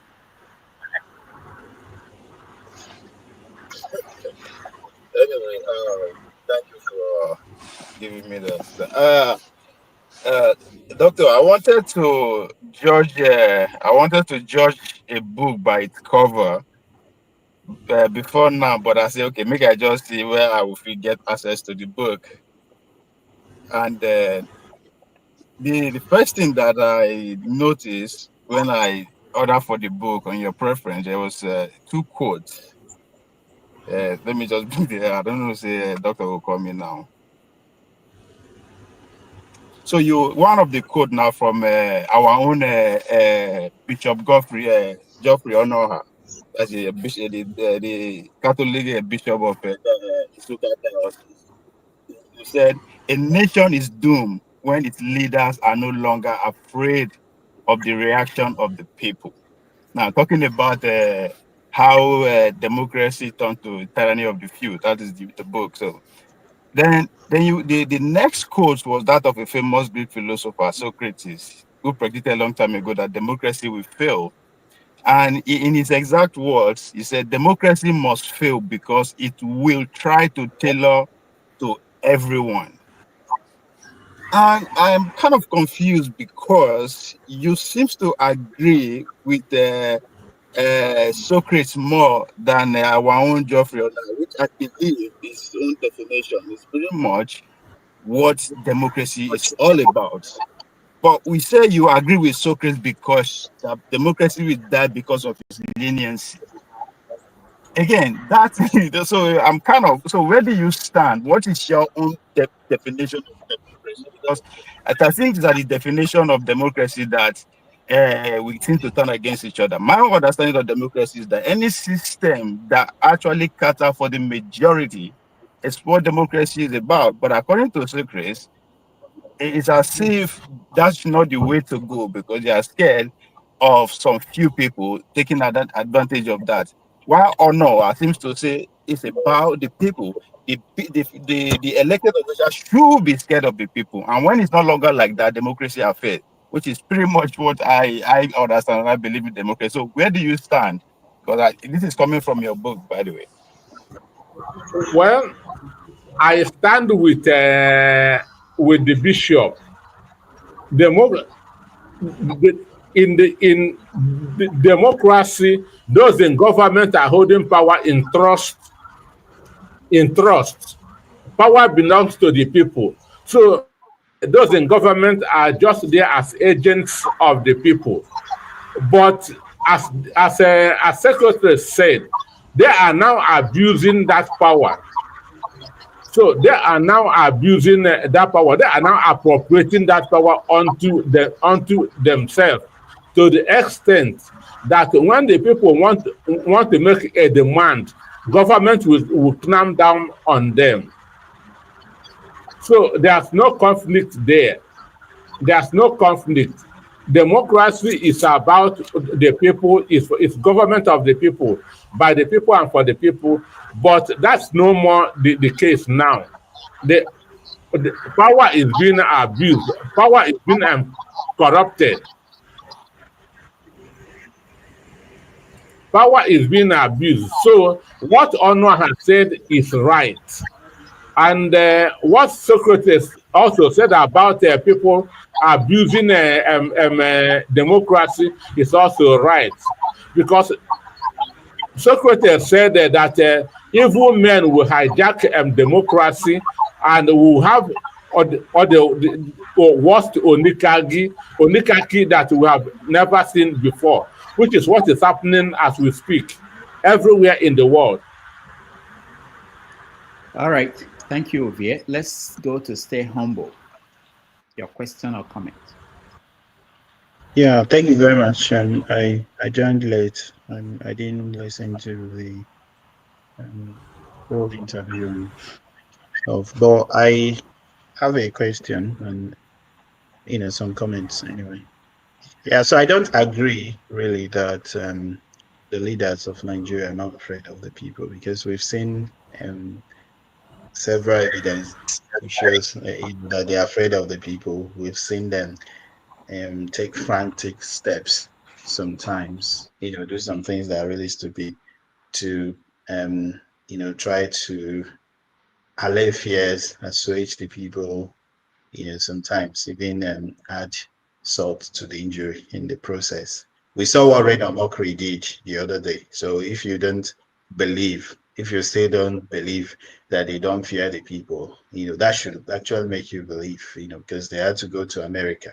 They saw what was coming and they had to send him, pay him a lot of money to go to America to import those people, and it backfired anyway. It shows that we are really afraid of, the people and the implications of some of their actions and inactions. But that aside, my real question is to the guest, Dr. Anosike, who I thought was the former footballer, the retired footballer, but yes, I had to do some more research to get to know that it's not the Peter Anosike that played for Nigeria. So what's the role of the media in shaping reshaping democracy? Because we've heard many times, people say that the media is controlled by the West in Nigeria, unfortunately, by the Southwest. And you see that control and what they do with the control is not to the benefit of the people. It's just to either gain power, perpetuate themselves in power, stoke ethnic, tribal, and religious sentiments, etc., etc. And some people have argued that the East, the Igbos, specifically, should try and invest in the media. Do you think that's profitable? Do you think that's reasonable, for them to invest and counter the propaganda of, emanating from the Southwest? What do you think about that? Thank you. Well, one of the big advantages that the Yorubas have over the Igbos is the media, because that's what we call the Lagos Ibadan press. This is what they have been using to manipulate not just the Southeast, even the North. And the Igbos are not that interested in the media, and it is affecting us very, very well. It is affecting us very, very well. The first Igbo man that's in recent times that owned the newspaper was late Emmanuel Iwanyanwu, but he used it to work for Obasanjo. Then Oji Uzokando, who now has one of the most popular Nigeria at the Sun newspaper, is a member of the APC. And you cannot use your medium to fight against your party. So we need non-politicians as business, as media owners from the Southeast, but they are not thinking along that line. And even in Nigeria today, for you to own a successful newspaper, you must have a three printing press. One in Lagos, one in Southeast or South, then one in Abuja, because of the state of the road. You cannot print in Lagos and they begin to carry to Sokoto or to Port Harcourt. You get there in the evening.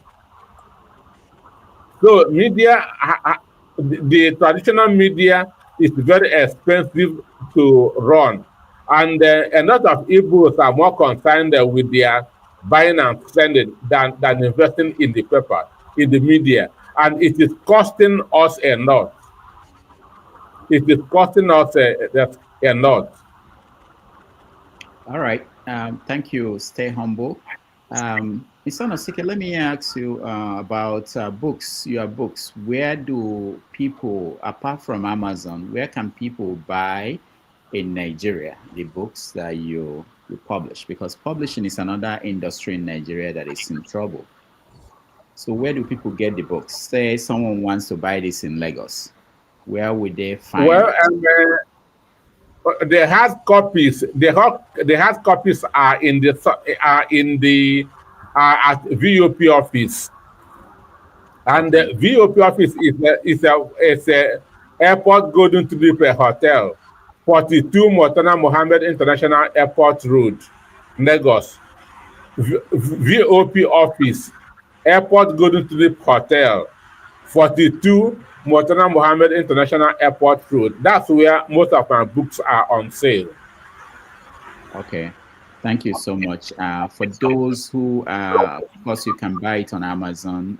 It's out here, and if you're in Nigeria and you want to buy. Let me ask you, how much does it cost? Like the Abuse of Power book, how much does it cost in Naira? Because there have been issues about the cost of books in Nigeria, whether it's out of reach for regular people in Nigeria. How much is it? Well, in Nigeria here we sell 10,000 Naira a copy. 10,000 Naira a copy. Okay. All right. And you have one of them. The one on Dangote was Wall Street Journal Bestseller. What makes a book a bestseller? Because I had a lot of people ask that question when we had a guest here. What makes a book a bestseller? Well, to me, it should be the number of patronage. Okay, number of copies. It should be the number of patronage, because Dangote is a popular man, so people want to know about. Did you interview him for the book? One-on-one. Okay. Yes, I called him on phone and asked him, what are those principles that have made you one of the world's richest men? He said I should come to his office. So I was going to his office then. At the time, Joe Okoma was his legal advisor. So after the interview, he told me that any chapter I write, I should give it to Joe Okoma to go through. Understand? To make sure that nothing will be against his personal or business interest. So it was a one-on-one interview. Okay. Then at the end of the day, I have to give Doraku that to write on the forward. Okay, very good. All right, so I'll give one more person or two any follow-up question that they may have. If you raise your hand, okay, KJ, go ahead. Okay, Doc, I asked you a question. I think you didn't maybe hear me. I was asking, why do the journalists, even when you have a guest in the studio who is ready to tell the whole truth as he knows it, the interviewer now be the one pushing back as giving suggestions? Great interviewers like Charles and Nagolo did that, with some people, and I'm just calling Charles because I know he will not be offended, and he does a good work. But sometimes he pushes back even much more than trying to sometimes make the guest information or the interviewee make the person look as if the person is not being truthful or doesn't know much about what the person is saying. Is that also part of the directive from the NBC now? Because I know the NBC warned the station not to use certain words. Do they also say that they should make the people's contributions or suggestions to look invalid because the way they push back? NBC has put fear on a lot of presenters. Understand? They have put fear on a lot of presenters. That's why after any program, you hear the views expressed by the analyst is not the opinion of the radio or TV station. So that is cowardice. So they are not free. They are not free. They are not free. So they don't want to go to the wrong side of NBC. That's the problem. So if an analyst is talking, they will be hushing you. Understand? Even when somebody called and want to make a statement, once they hear something that they don't like, they will put off they'll cut that person off. Understand?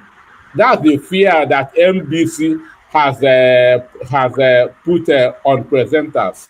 Yes, since you're also from the Voice of VOP, what's wrong? I'm asking a direct question now. Sometimes I see Esther doing that also. She pushes, and sometimes the stance she takes, is totally not in the opinion of the audience. but I see her pushing back, especially when it has to do with the insurgency in the East. She kind of tried to, always taking the part of government and standing very strong on it, even though she knows that those things that she's saying may not be true. So, is that a reason? Is that also the instruction you gave them to be doing in the VOP?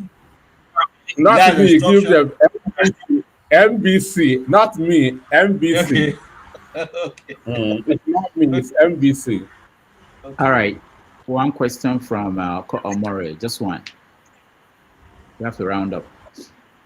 All right. For those that feel my voice is too high, I apologize. That is the nature of my voice. I'm not shouting. I don't like to shout.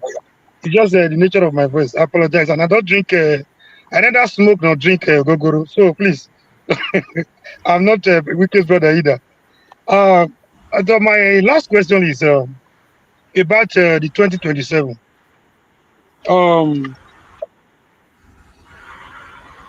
They said, okay, let me not go there.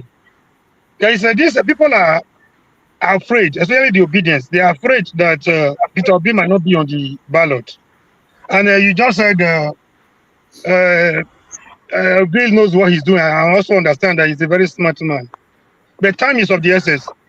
Politics is neither a Romeo and Juliet affair that needs to be done in the bedroom, nor a secret court that needs to be carried out in secrecy. So people want to know. If people coming out, I feel the obedient folk will come out to tell you it's a strategy. I don't see that as a strategy because people want to know. If there are strategies in politics, not the platform, not issues like platform where you want to run, because every politician, every smart politician want to make his platform very popular. Our time is of the essence, like I said before. So putting everybody in abeyance, in oblivion, in confusion as far as what is going to be his party, I don't see that as a strategy.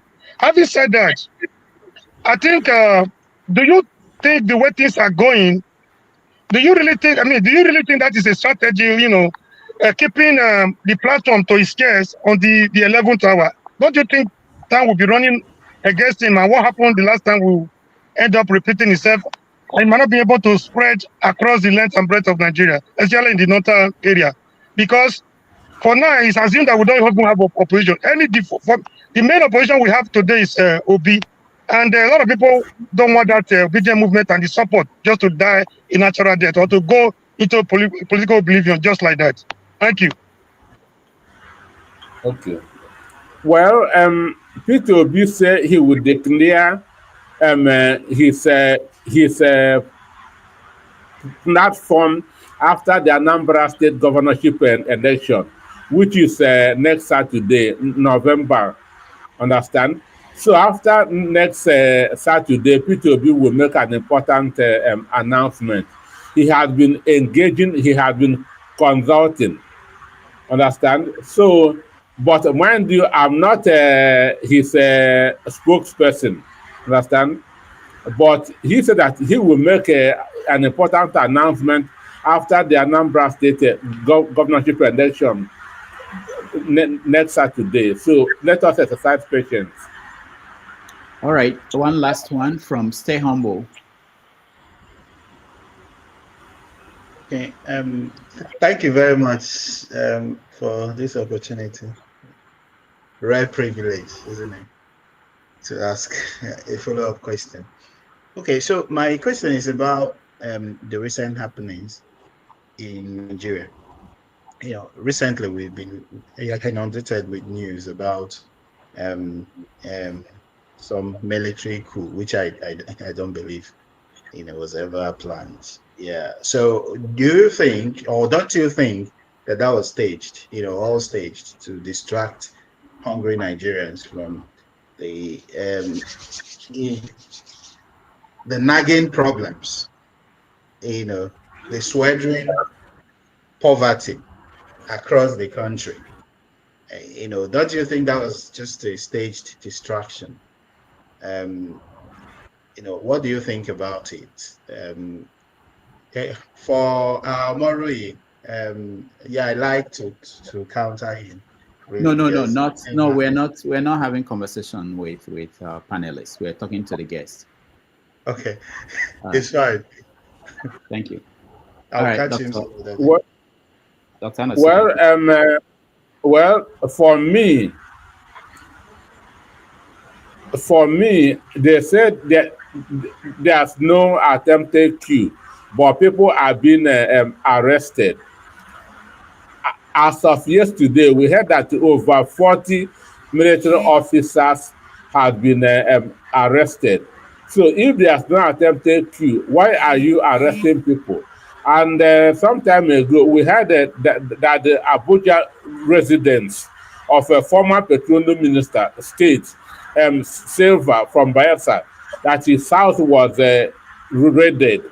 He was fingered as one of the sponsors of the coup. So, but for now, everybody is speculating.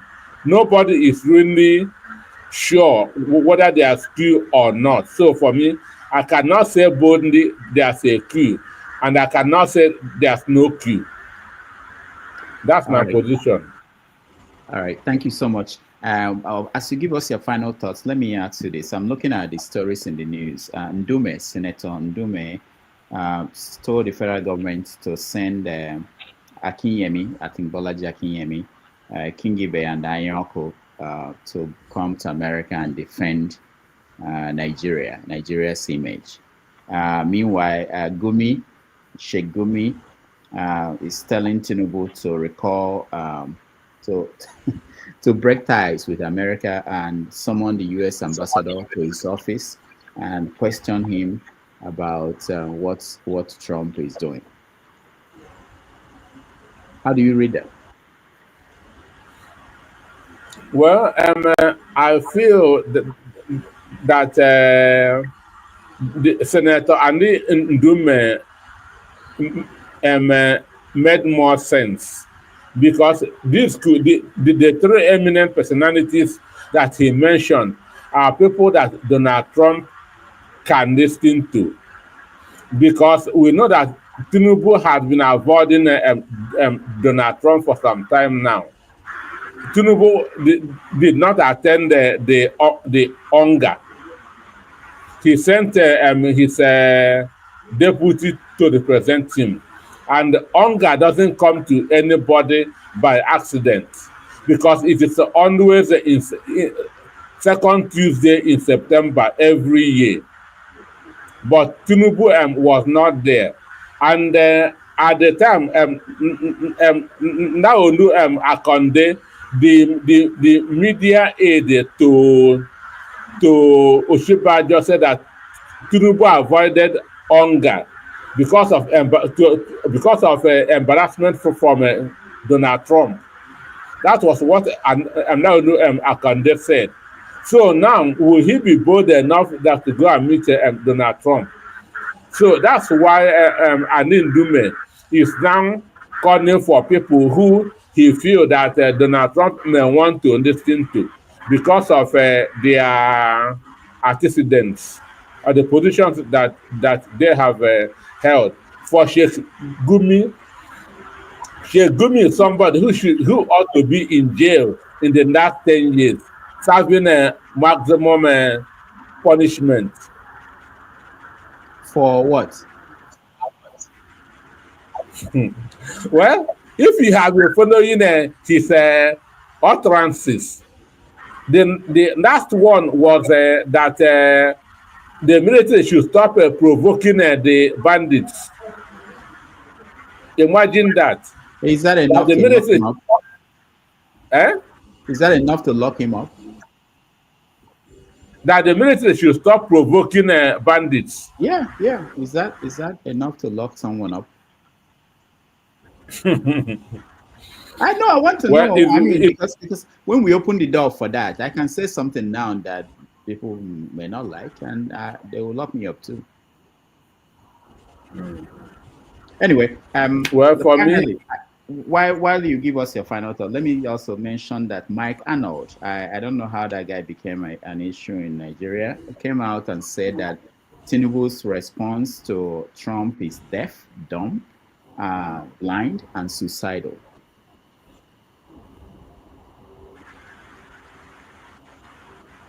I didn't get you. You didn't get me. I said that Mike Arnold, the guy from America that came to Nigeria, responded to Tinubu's reaction to Trump's threats. That Tinubu's response to Trump is deaf, dumb, blind, and suicidal. Do you agree? I don't really. All right. Thank you so much, Dr. Anosike, for joining us today. We really appreciate your time. For those who have not looked at any of his books, there are about 10 books. You can find them on Amazon, or if you are in Nigeria, you can find them at the Voice of the People TV and radio station headquarters in Ikeja. Dr. Anosike, thank you so much for joining us again. Thank you so much. I appreciate. All right. We'll take a quick break, and when we come back, we will round up. Thank you again, everybody, for being here. Thank you.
Welcome back, everybody. Thank you so much for joining us. I know some people came in late. They didn't get a chance to interact with our guests, but I thank all of you. KJ will host the after show, which is where we can have the kind of conversation that Stay Humble wanted to have with Omori. So there will be an opportunity for that to happen, so you can challenge anything that... Doctor, thank you for protecting me from Stay Humble. It's not humble at all.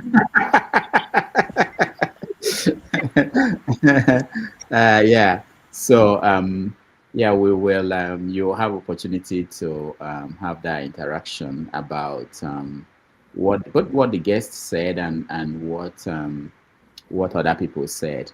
Let me just say hello to Ike. Ike, welcome to the show. For those who do not know, the time has changed here in America. We moved the clock back 1 hour behind. That's why we started early. Some people who used to all starting at 1:30 found out that we are starting at 12:30 now. So until March of next year, we will be starting at 12:30. We didn't want to change the time in Nigeria because most of our guests from Nigeria, they are used to having joining us at that time. So, Doctor, you mean until when they decide, the politicians here decide to get rid of that daylight and whatever saving time? yeah, but if they want to do that, what about those in Europe? UK, they also have that. I mean, but the US started it. Oh, the US started it. Yeah, it was for a flimsy reason too, and they're never going to change it. Apparently, they've been talking about changing for the last 20 years or so. I didn't know. Oh, you didn't know that? Okay, I didn't know who started it, but I know that it's not. I'm just letting you know. It's for a flimsy reason too. It's not. I know the reason why they started it, which was crazy. Well, but I don't think Trump will sign off on ending it too. But he will do anything to make people happy, which is another thing that people are not factoring in terms of Is weather now, winter today, summer tomorrow. So. Yeah, not just the weather. It's also about golf. Oh, Trump is weather. Okay. Yeah. He likes. I think he enjoyed the reaction of Nigerians to the first tweets. The first time he sent out that message that he's going to he's putting Nigeria on the country of concern. Even people did not know what that meant, even though the fact that when he was there the first time, Nigeria was under the same. So he enjoyed the attention he got from Nigerians. And Nigerians, millions of them all over the world, they sent tweets, they reacted to him. He said, oh, maybe I should do more of this. And he thought about how do we make this up, make it small. and then, of course, he's enjoying this time, and they are all enjoying it. Anything to, I just want to, before we round up, I want to thank everybody. I know some people didn't say anything. I'll get to you guys. But I wanted to make a comment today. Say nobody even said to support us and give us a small change to take care of the business we are doing here. But then they started responding. So I really appreciate all of you. Ovie. Thank you so much. Not only Drasta hair will receive, or support us. Thank you so much. Brick House Capital, thank you so much. Yesterday you were really there for us. This is very important. And I also want to mention, I had a friend who joined as a member. So you can actually join as a member of this channel. You can contribute $2, $1, $3, $10, whatever you have every month to help us. We can plan. We had some plans to hire reporters who will give us on the ground report, but we can plan when we don't have the resources to do that. You don't want at the middle of the month, you start panicking, how do we pay people? So we really thank all people who are helping us. You may think it's not a lot of money, but they help. And if we have more people donate $3 here, $5 here, we'll be able to do more of the things that will make this platform better than what it is at this moment, and provide you more direct reports from people who are on the ground. You had the report. I always like when I bring journalists here and they will tell you with their own experiences, the challenges. He's telling you essentially that most media houses in Nigeria won't leave Lagos or Abuja to go and cover what's happening in Port Harcourt or in Sokoto or in Zamfara. And it's not because they don't want to. They don't have the money. There's no way they can afford to buy a ticket of 400,000 naira to send somebody from Abuja or from Lagos to your Ovie. Where are you from again? That village you are from.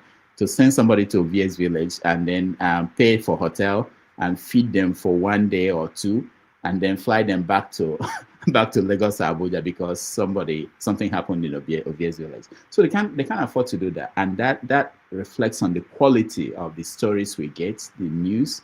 It's easy to criticize the media. I do try to defend them, but it's always easy because it's one of those professions that anybody can join and become a media practitioner. But it's more than that, and there are real challenges that they face. All right, let me hear from Ike before I round up. Ike, let me see, Jefferson, the people that didn't get a chance to weigh in, and I'll see what they're saying. Ike, go ahead. Yeah, good afternoon, good morning, good evening, everybody. Happy Sunday. Mr. Damages, I didn't listen any of your program from your guest speaker today. I just signed in, so I didn't know what to talk about. Right? I did not follow. I did not listen. So Okay. All right. Thank you. No problem. You'll join the after show. KJ will host a show coming up next where he will talk about what happened during this show. Jefferson, did you watch? Oh, I didn't really watch. I just came in now, but it's thanks for having me. But from the caption, it says a lot. There's so much abuse has happened. Anyway, good morning, good afternoon, and good evening. First of all, I just want to say my submission is that, irrespective of what happened, we caused it for ourselves as a country.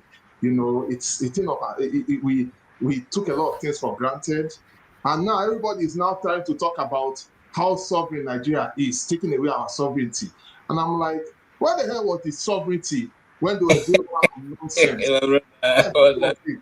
You know, I will continue to talk. See, some people need some sense talking into, really, because unfortunately, these things could have been avoided. We could have lived in a country peacefully amongst ourselves, respecting our differences, accommodating each other. That is what the so-called Nigeria project is all about, right? We tolerate ourselves, live, love one another, and go about our businesses. You know, we are so intermingled amongst ourselves, but yet it's as if it's being used as a tool for whoever political leader is there. And that has been the issue from one administration to the other. Even before this incident happened, if you notice, they have been destroying Igbo people's villages and other people in Lagos. And they talk and trivialize it and make it look like it's okay. Just like they were trivializing the killings of Christians. And then, of course, when Christians were speaking about it, so it's not only Christians, Muslims were being killed. But unfortunately, is it a good thing for people to be killed? Because last I checked, even during Jonathan's time, there were killings in the north. I was equally concerned. I asked other people what is going on in the north. They were telling me that Jonathan wasn't doing anything. But lo and behold, Buhari did 8 years. This guy is doing 2 years. They have not been able to resolve the insecurity. But they claim that, oh, there's influence. So if there was influence, why is it that the security apparatus cannot be able to come out or try to do something, be proactive, to be proactive at least? They allowed this thing to resort to this extent. So at the end of the day, we cannot pick and choose. We cannot be going all over the world, borrowing money up and down. But when it comes to critical issues that have to do with us, and they say they need external interference into the country, you now want to pick and choose, and say, we are sovereign. That if they come in, they will attack us. That's arrant bullshit. I'm sorry to use that language here. Though that's my own little submission. I'm just saying it that for those who wants to now be the hypocrite and tell us that we are not sovereign, they are just deceiving themselves. Thank you. All right, thank you. Obi, I'll let you say something. I think you were raising your hand.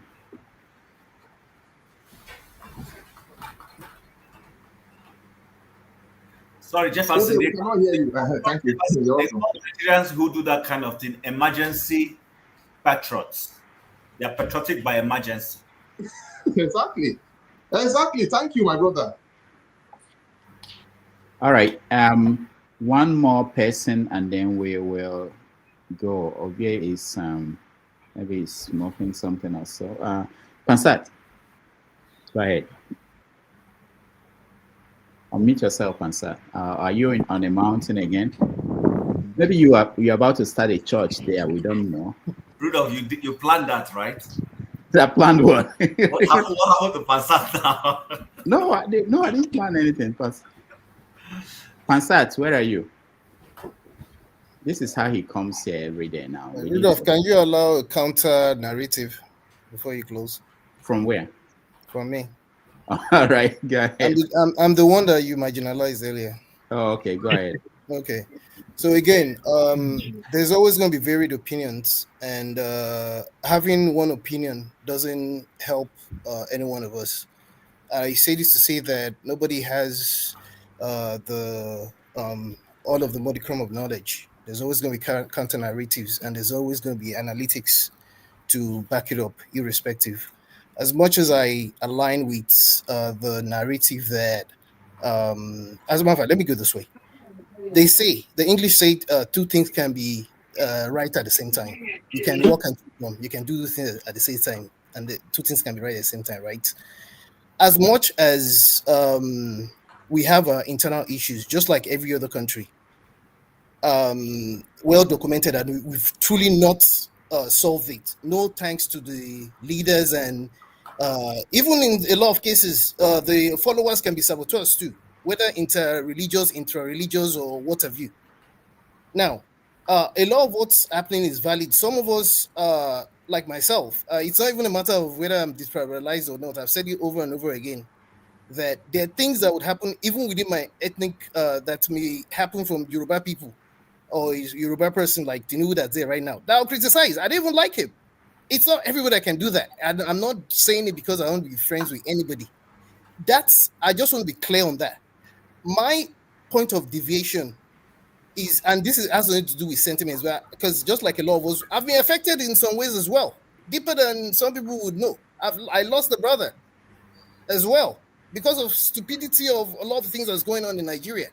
But that said, where I kind of disagree is the fact that as much as I agree that this has brought this thing to the fore, and I'm happy it's brought it to the fore, America or the West, they all have their own issues as well. And in fact, they're part of the reasons why a lot of this, I'm not trying to blame these people, but you cannot say they're not part of the reasons why we're the way we are. After all, were it not to be part of the problems that we're facing when it comes to insecurity, started with the killing of Gaddafi. There's a lot of things you can trace to certain things that have happened prior to now. Does that mean that we should not have solved that problem? No. But even this same America that's tried, or Trump or whatever that's coming to try to save us, we know the kind of things that happen even within the US and the kind of global things that are happening. All of these things are tied. That's what I'm saying. And where have you seen, I continue to say, where have you seen that these people go to? Some of these people that are these neocons that are supporting backing these things up, because these things are deeper than what we think. Where have you seen? How many places have you seen that they've gone to and have come out and have become better? Libya is a case in point. Look at DR Congo. And I'll end this way. The fact that Nigeria is a major player, whether irrespective of our stupidity, when it comes to Africa, why would they not go to other places? Why are they not talking about going to Sudan? Why are they not talking about going to Guinea-Bissau, or Equatorial Guinea, or Cameroon? I mean, there's a lot more to it than this. It's not like I'm totally disagreeing, but I just fear for the kind of things that could happen. We've seen it. They're examples. It's up to us. Nobody is going to change. If we like disengage, if we want to integrate, let us disagree. But we have to decide what we want to do to change things by ourselves. Otherwise, we're going to perish for no reasons. They don't like us like that. Let's not fool ourselves. That's all I'm going to say. All right, Femi, thank you. There's someone, one of these Nigerian leaders, I forgot the name, just was pleading with Nigerians to come together and stay together. Don't let them divide us. I'm like, okay, so yeah, that's the stupid boy who Buhari gave who otherwise would have been a Messiah, who Buhari gave authority and is talking rubbish. Who was that? He used to be Buhari's PA. He's Buhari's cousin, but he was more powerful than even the vice president. Is it okay, I know the Tunde. But here's my pushback. If you allow me to Femi, look, this is the argument that we should be looking at. What's going on in Nigeria now? Did America cause it? America didn't cause it. I'm coming. Hold on, sir. You spoke very well. I agree with you, but I want us to see the other side. You say there's always two sides to an argument. Now, America has been sitting on their own. Under Obama's time. Obama actually was the enabler. I'm coming. Okay? Sorry to interrupt. They were sitting on their own. You had 10 years, 10 good years. You organize what they are saying now. Do you know Buhari, Rotimi Amechi, what's his name now? Bola, whatever. Bola, the president now. And one or two others went to see Obama. They went to see Obama to ask that Obama takes, declare Nigeria, whatever Nigeria become now. I have a picture of it here. Okay, they went and said Obama should intervene in Nigeria, and Obama did. You and I know how the story ended. Okay, let's circle a little bit backwards. When this other last guy came into office, the guy who went there, Anthony Blinken, who went to Nigeria to remove Nigeria from being a listed, what was the reason why he removed Nigeria? Do you want us to go there? These are facts that are on ground. Okay, now are we as Nigerians, are we thinking we want America to come to our listing? No Nigerian who wants that. But which one do we prefer? People to be dying every day? Do you know that the people who have been killed in the war places, which we saw was coming and quote, is less than the people who are being killed every day in Nigeria? 35 persons die every day. But the same token that we agree that they are the reasons. These are the West is part of the reason why what has been going on. I'm still coming. See, we're talking about going on. That's all I'm saying. I'm not disagreeing with you. It's just the fact that I don't think they're the solution. I like the reawakening. I'm not disagreeing. Maybe we'll not be able to end it now. We'll end it another program. But let's touch a bit. Who is going to the West to ask for AIDS? Maybe us. No, are we not the one creating that transnational institutions that are coming to show us how to do our farm that are you think I'm disagreeing with you? I'm not. No, I'm simply saying that we provide all the avenue. I agree. That's why it's going to be up to us, not them. So let us elect people who understand geopolitics. Let us elect people who understand geopolitics, who can be able to bring to the table a reasonable discussion. Yeah. I didn't know, based on Femi's analysis now, that Nigeria has common border with Libya. I didn't know. I just discovered now after he said that. You did not know how the arms came from Libya into Nigeria. Femi, hold on. Femi, hold on. I agree. Don't be condescending. I'm not condescending. Let me speak. No. Can I speak? I'll let you speak, but don't be condescending. I'm not condescending. Thank you. Yeah, there's Libya, there's Algeria on one side, there's Egypt on the other side. None of those nations has accused Libya of being responsible for their insecurity. But from time of Buhari to today, Libya is responsible for our insecurity. Libya is responsible for our insecurity. It's one of the reasons. But it's one of the reasons. I'm not saying that you're picking and choosing, though. I'm not picking and choosing. If Libya is responsible, I give examples. You're not wrong. If the dismembering of Libya. However, I'm giving examples of other things. Let's have a conversation. All right. You know what? The conversation. Hold on, guys. The conversation we're going to have it. KJ will host it in the next few minutes. So, Doctor, can I say something quickly? Let me just mention two interesting things on the same issue.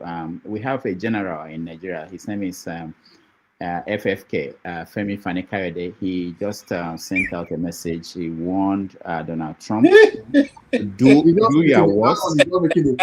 Wait now. Do your worst and let the Lord strike you down. FFK.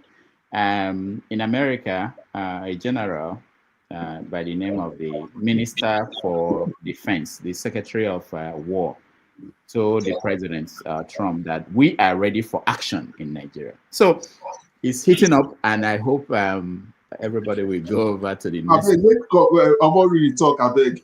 Omori, go ahead, and that will be the last one before we. Yeah, thank you, Dr. Damages.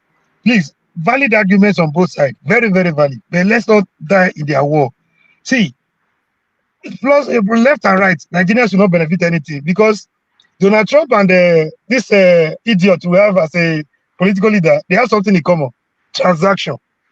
The one on one side is ready to give any condition, to back up his threat, and the other one on the other end is ready to give anything up, so long as he retains that seat. So at the end of the day, I don't see a win for the citizens who have been traumatized over the years. So let's be careful. Let us not die in their war. Let us watch as events unfold and see how it's going to end. A threat is coming from somewhere.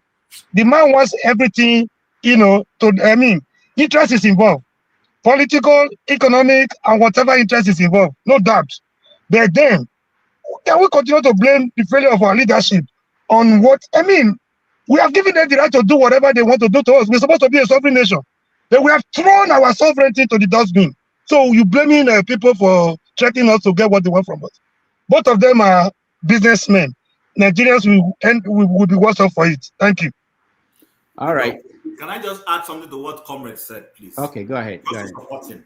So people make it look like this is the first time a superpower has asserted influence on a not so superpower like Nigeria. It's not.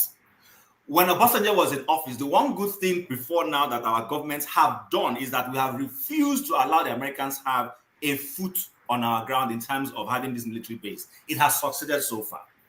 But let's not forget that when Charles Taylor was needed, they asserted influence on us and we gave him out freely. So if today, this man making this noise will force this leader somewhere, whatever concession eventually made, and people in Borno stop dying, people in Plateau stop dying, people in Benue stop dying, if that will work, please let it work. All we want is that let there be peace in Nigeria. I don't want you see this thing with which he has gone to America. He's almost on his way to America already. A threat was issued yesterday. The jackal of this world, the Oga is already on his way to America to tell you how strong the threat is. So if this one will stop the killing, kudos. It's okay to stop the killing, but I don't want to be the one that wanted to say I told you so. Wait, is he on his way to America? Yeah, I just wanted to find out. He just saying he's on way to. Yeah, they're arranging a meeting already. He's begging. He's on his scene begging already. Oh, but they're begging for a meeting to meet with Donald Trump. No, wait. He's not flying. There are two different things. I know they are arranging a meeting, but he's not flying to America as we speak. I say he's almost on his way to America. He's begging for a meeting. He's begging to give them the way to come. You know, he's begging already. Of course. Which means the threat has started working already. Even before the strike. The threat has started working before the strike. Just like APC had people lobbying for them pre-2015, the current opposition in Nigeria also have people lobbying for them, trying to make this noise. We've given room for that. Exactly. So I don't know why it's screaming. It's a win-win situation. All right. One more. Let's hear from executive producer. So you're muted. You know you're using high tech, but the show the show is on. Let's have the show, please.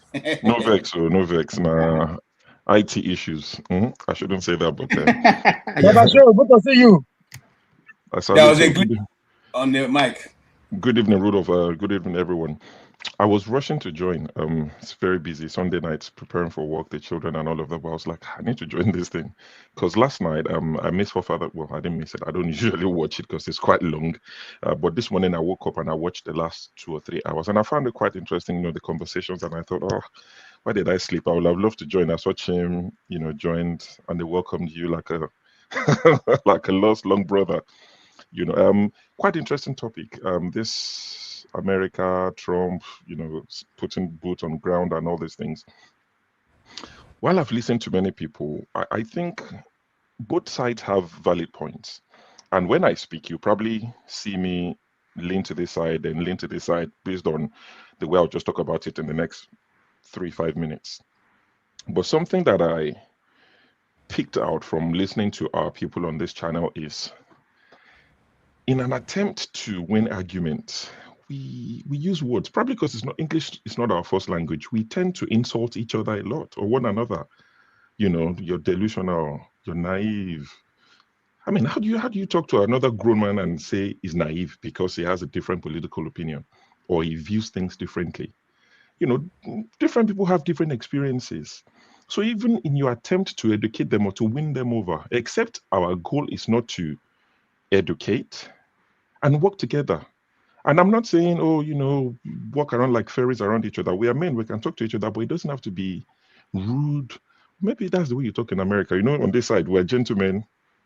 So you just, I hear things, and I think it's an opportunity to educate. And some of us are missing that opportunity. I don't want to say everyone. We're missing the opportunity to educate people. There was someone who joined yesterday and said, they've taken history out of our classes, and that's part of the reasons why people probably make choices they make. So if we're all aware of that, and we know that it is beyond the 10 of us on the panel, because this panel can only take 10 people, if it's beyond the 10 of us, and it's about the people listening to us across the world, it's an opportunity to educate them. So if you know they've missed out on history and you've been opportuned to know history, you've researched, it's your interest, you know more, how about you educate people on the dangers of America coming to put boots on ground? Yes, you can say, oh, Libya, oh, look at this, but some people don't know all these things you're talking about. So, for instance, I was thinking if I had the time, I might just do like a series. I've seen some other people do series like this on YouTube where they just read books. So this sort of book, it's a very small book. It contains 48 small stories. How big is the book? 1 page, 1 story. In most cases, 1.5 page, 1 story of what America have done across the world, stretching back years ago. So I can decide to do a series on this, on the dangers of having America to come and help you. That would educate people. I will just read the book. I won't add my comment. I'm not saying I'm going to do it, but it's something we can do. Most of you, if you pick up these stories now, so invading Grenada, destroying El Salvador, destroying the Chilean democracy, you would read these stories and you can tell people and say, see, when America went to this place, oh, this is what happened. Now, Google that country. How well are they doing since America went there? Then, you've helped people to educate them, to enlighten them. But when we come and we just say, oh, you are very naive, you are foolish people, oh, you should perish, oh, you people, I wonder for you. So all those sort of things will not help, because as a man, we all carry our egos around intact. If we don't carry anything, we leave our homes with our egos. So the fact that the first thing you say to me is, I'm naive, I'm stupid. Everything else you are saying after that, forget it. It's not going to wash with me, because you've just come to insult me and people who think like me. And like Rudolph would always say, any point of view that you hear on this channel, there are hundreds of thousands of people, if not millions, who believe the same thing. So shutting me down, calling me names, won't take that away, that view. You might shut me up, but there are millions of thousands, like hundreds of thousands, people like, people like me. So I think we can all do better. And also on this issue of America, so where I stand on it quickly, for the people who are saying, let America come, and I've seen a lot of, when I say people, I'm talking about our panelists, they've referred to the people in Benue, in the Middle Belt, that have you met some of them that have lost family members? Some of them have lost everything that they own. If you ask such a person that America wants to come, even if you read this book to them and better books, they will tell you what is the worst that can happen. The worst has already happened. So if I can't have it, let nobody have it. Let it all blow up. That's what they would say to you. And that's the point some of you are not seeing. You can't tell somebody that's lost a father, a mother, brother, sibling, cousins, wiped out, that they just survived. And you're telling them, if America comes, it will be worse than Libya. They will tell you, what is Libya? They're already on the ground. They are not afraid to fall. So what I see happening, I might be wrong, is, and I know I might commit the same sin I've accused people of, I think it's the selfishness in us coming out. Because I see the vigor with which we debate this particular topic. You know why? Because it might affect you. If they put boots on ground, it will go beyond Benue. It might affect Lagos. It might affect Port Harcourt. It might affect the places you have interest. It might affect your family members. And that is why a lot of us are interested. You might not know it, which is something we've done over the years in Nigeria, the middle class, where we failed big time. When there are no schools, we don't advocate enough for good schools, because we can provide schools for our children, private schools. When there are no good hospitals, we don't advocate for it enough. I'm not saying we don't, but not enough, because we can pay private or fly our parents abroad. When there's no security, I was in Nigeria recently, it's pay to play. I think it's 50K a day or something like that. You get the police with a gun and follow you around. People have Megad, looking after their houses. So we provide everything for ourselves, and we don't care how the other people suffer. The NSAS thing happened because boys who could drive Mercedes, who owned Apple laptops and Apple phones, were being stopped by police and extorted. But police have been extorting Danfo drivers for the longest, and you drive past it every day, including me, and we just carry on with our business. We don't talk, but the minute it affected us, because they went after iPhones and laptops and Mercedes-Benz and all these upgraded 2002 cars that are looking like 2022 cars, when they attacked that, it touched us, then we did NSAS. The minute it doesn't affect us, we talk about it, now we move on, and we say it's distraction, it's small news. But now that you know that America might come, and when they come, they're not going to your water. They would attack where it would hurt you. It's unconscious bias. So all of a sudden, everybody's interested. And we are discussing it. Don't let them come. They will destroy Nigeria. For the people in your water, Nigeria is destroyed. It's nothing. It's ashes in their mouth. Do you think they care? They don't. They can't have it. They cannot enjoy it. So for them, bring America, let them destroy everybody. Because they are already destroyed. What you are afraid of that America will do, some people are living it in Nigeria now. They are IDP camps. And we are not at war. And you are telling such people that there's a danger coming. What danger? There's nothing to fear. They don't fear anything at all. You are the one that is afraid that America will come. Now, don't take that as me saying America should come. That's why I said I would veer here and I would veer there. But for such people, you cannot tell them, oh, we are desperate people. All these things I had last night, or this morning when I was listening to it back, I had some of the panelists say, we're desperate people. We are making desperate options. If somebody is at sea and they're drowning and a pirate ship goes by and drops a sword, a very long sword for them to pull, this is somebody that is drowning. The sword will cut their hands. The blood would attract shark that might kill them quicker than the sword or the bleeding.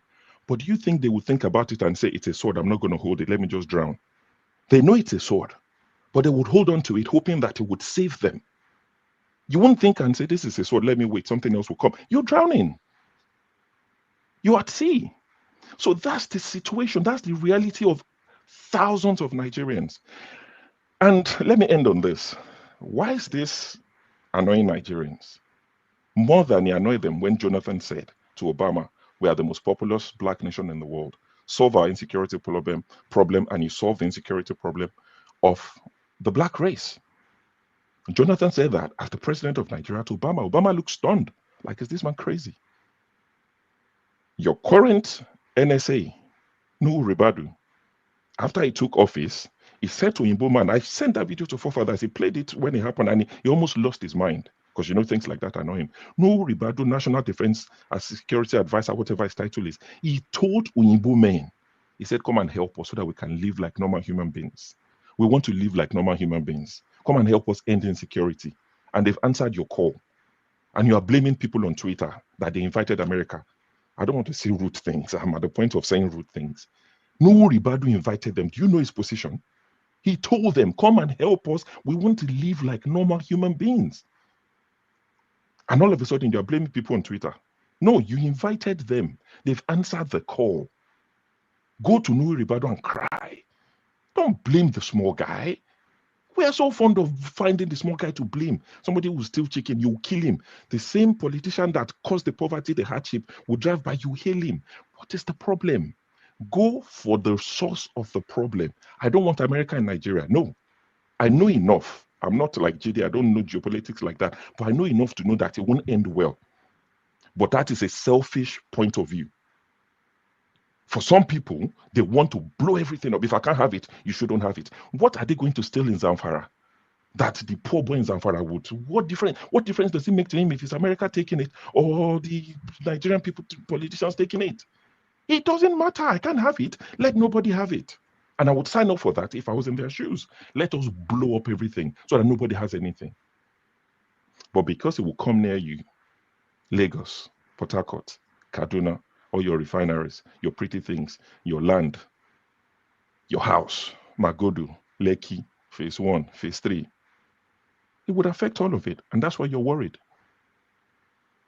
So, sure, take a bow and go, please. Take a bow. I don't know if there's anything I need to add, but I just wanted to add that. So thank you, Sho. Thank you, Sho. Thank you, Sho.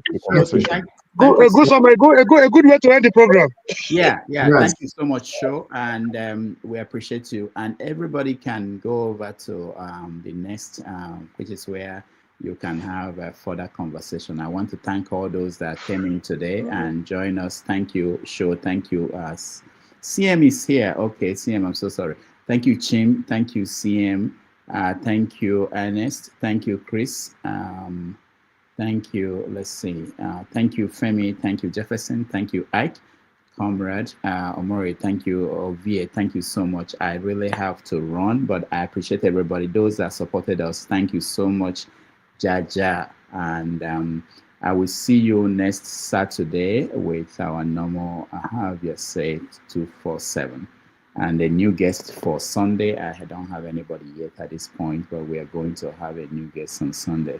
And then on behalf of everybody behind the scene helping me, the staff here, thank you all. The executive producer, you guys can see him. He's here. Thank you for all you do. I appreciate everybody. See you next Saturday.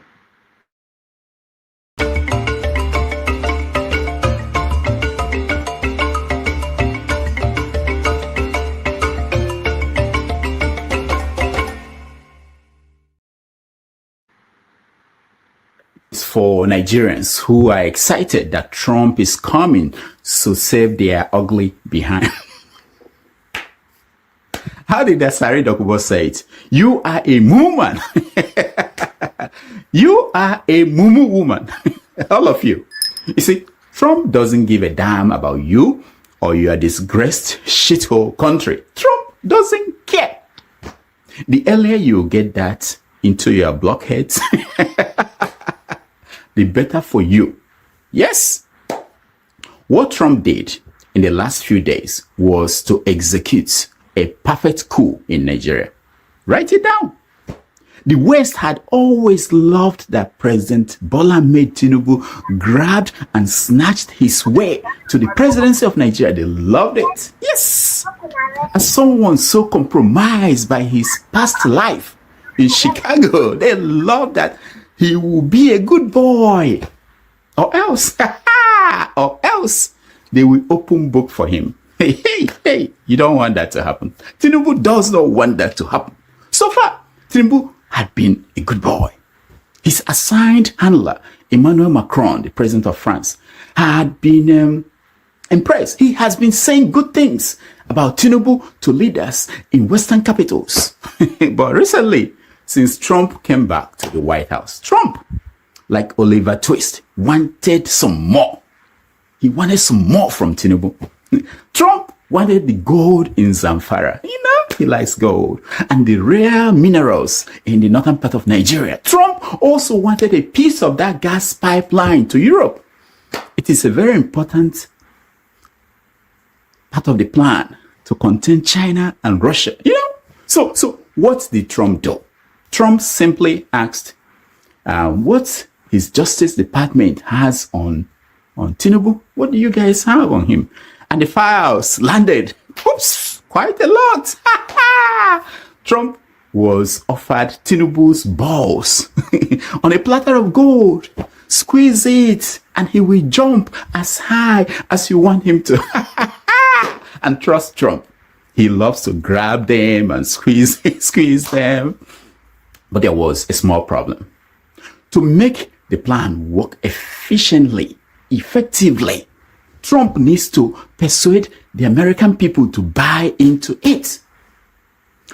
What could he do to persuade a significant portion of Americans to support his master plan for Nigeria? What? And that was when the Christian genocide gift landed on his desk. Oh, yes.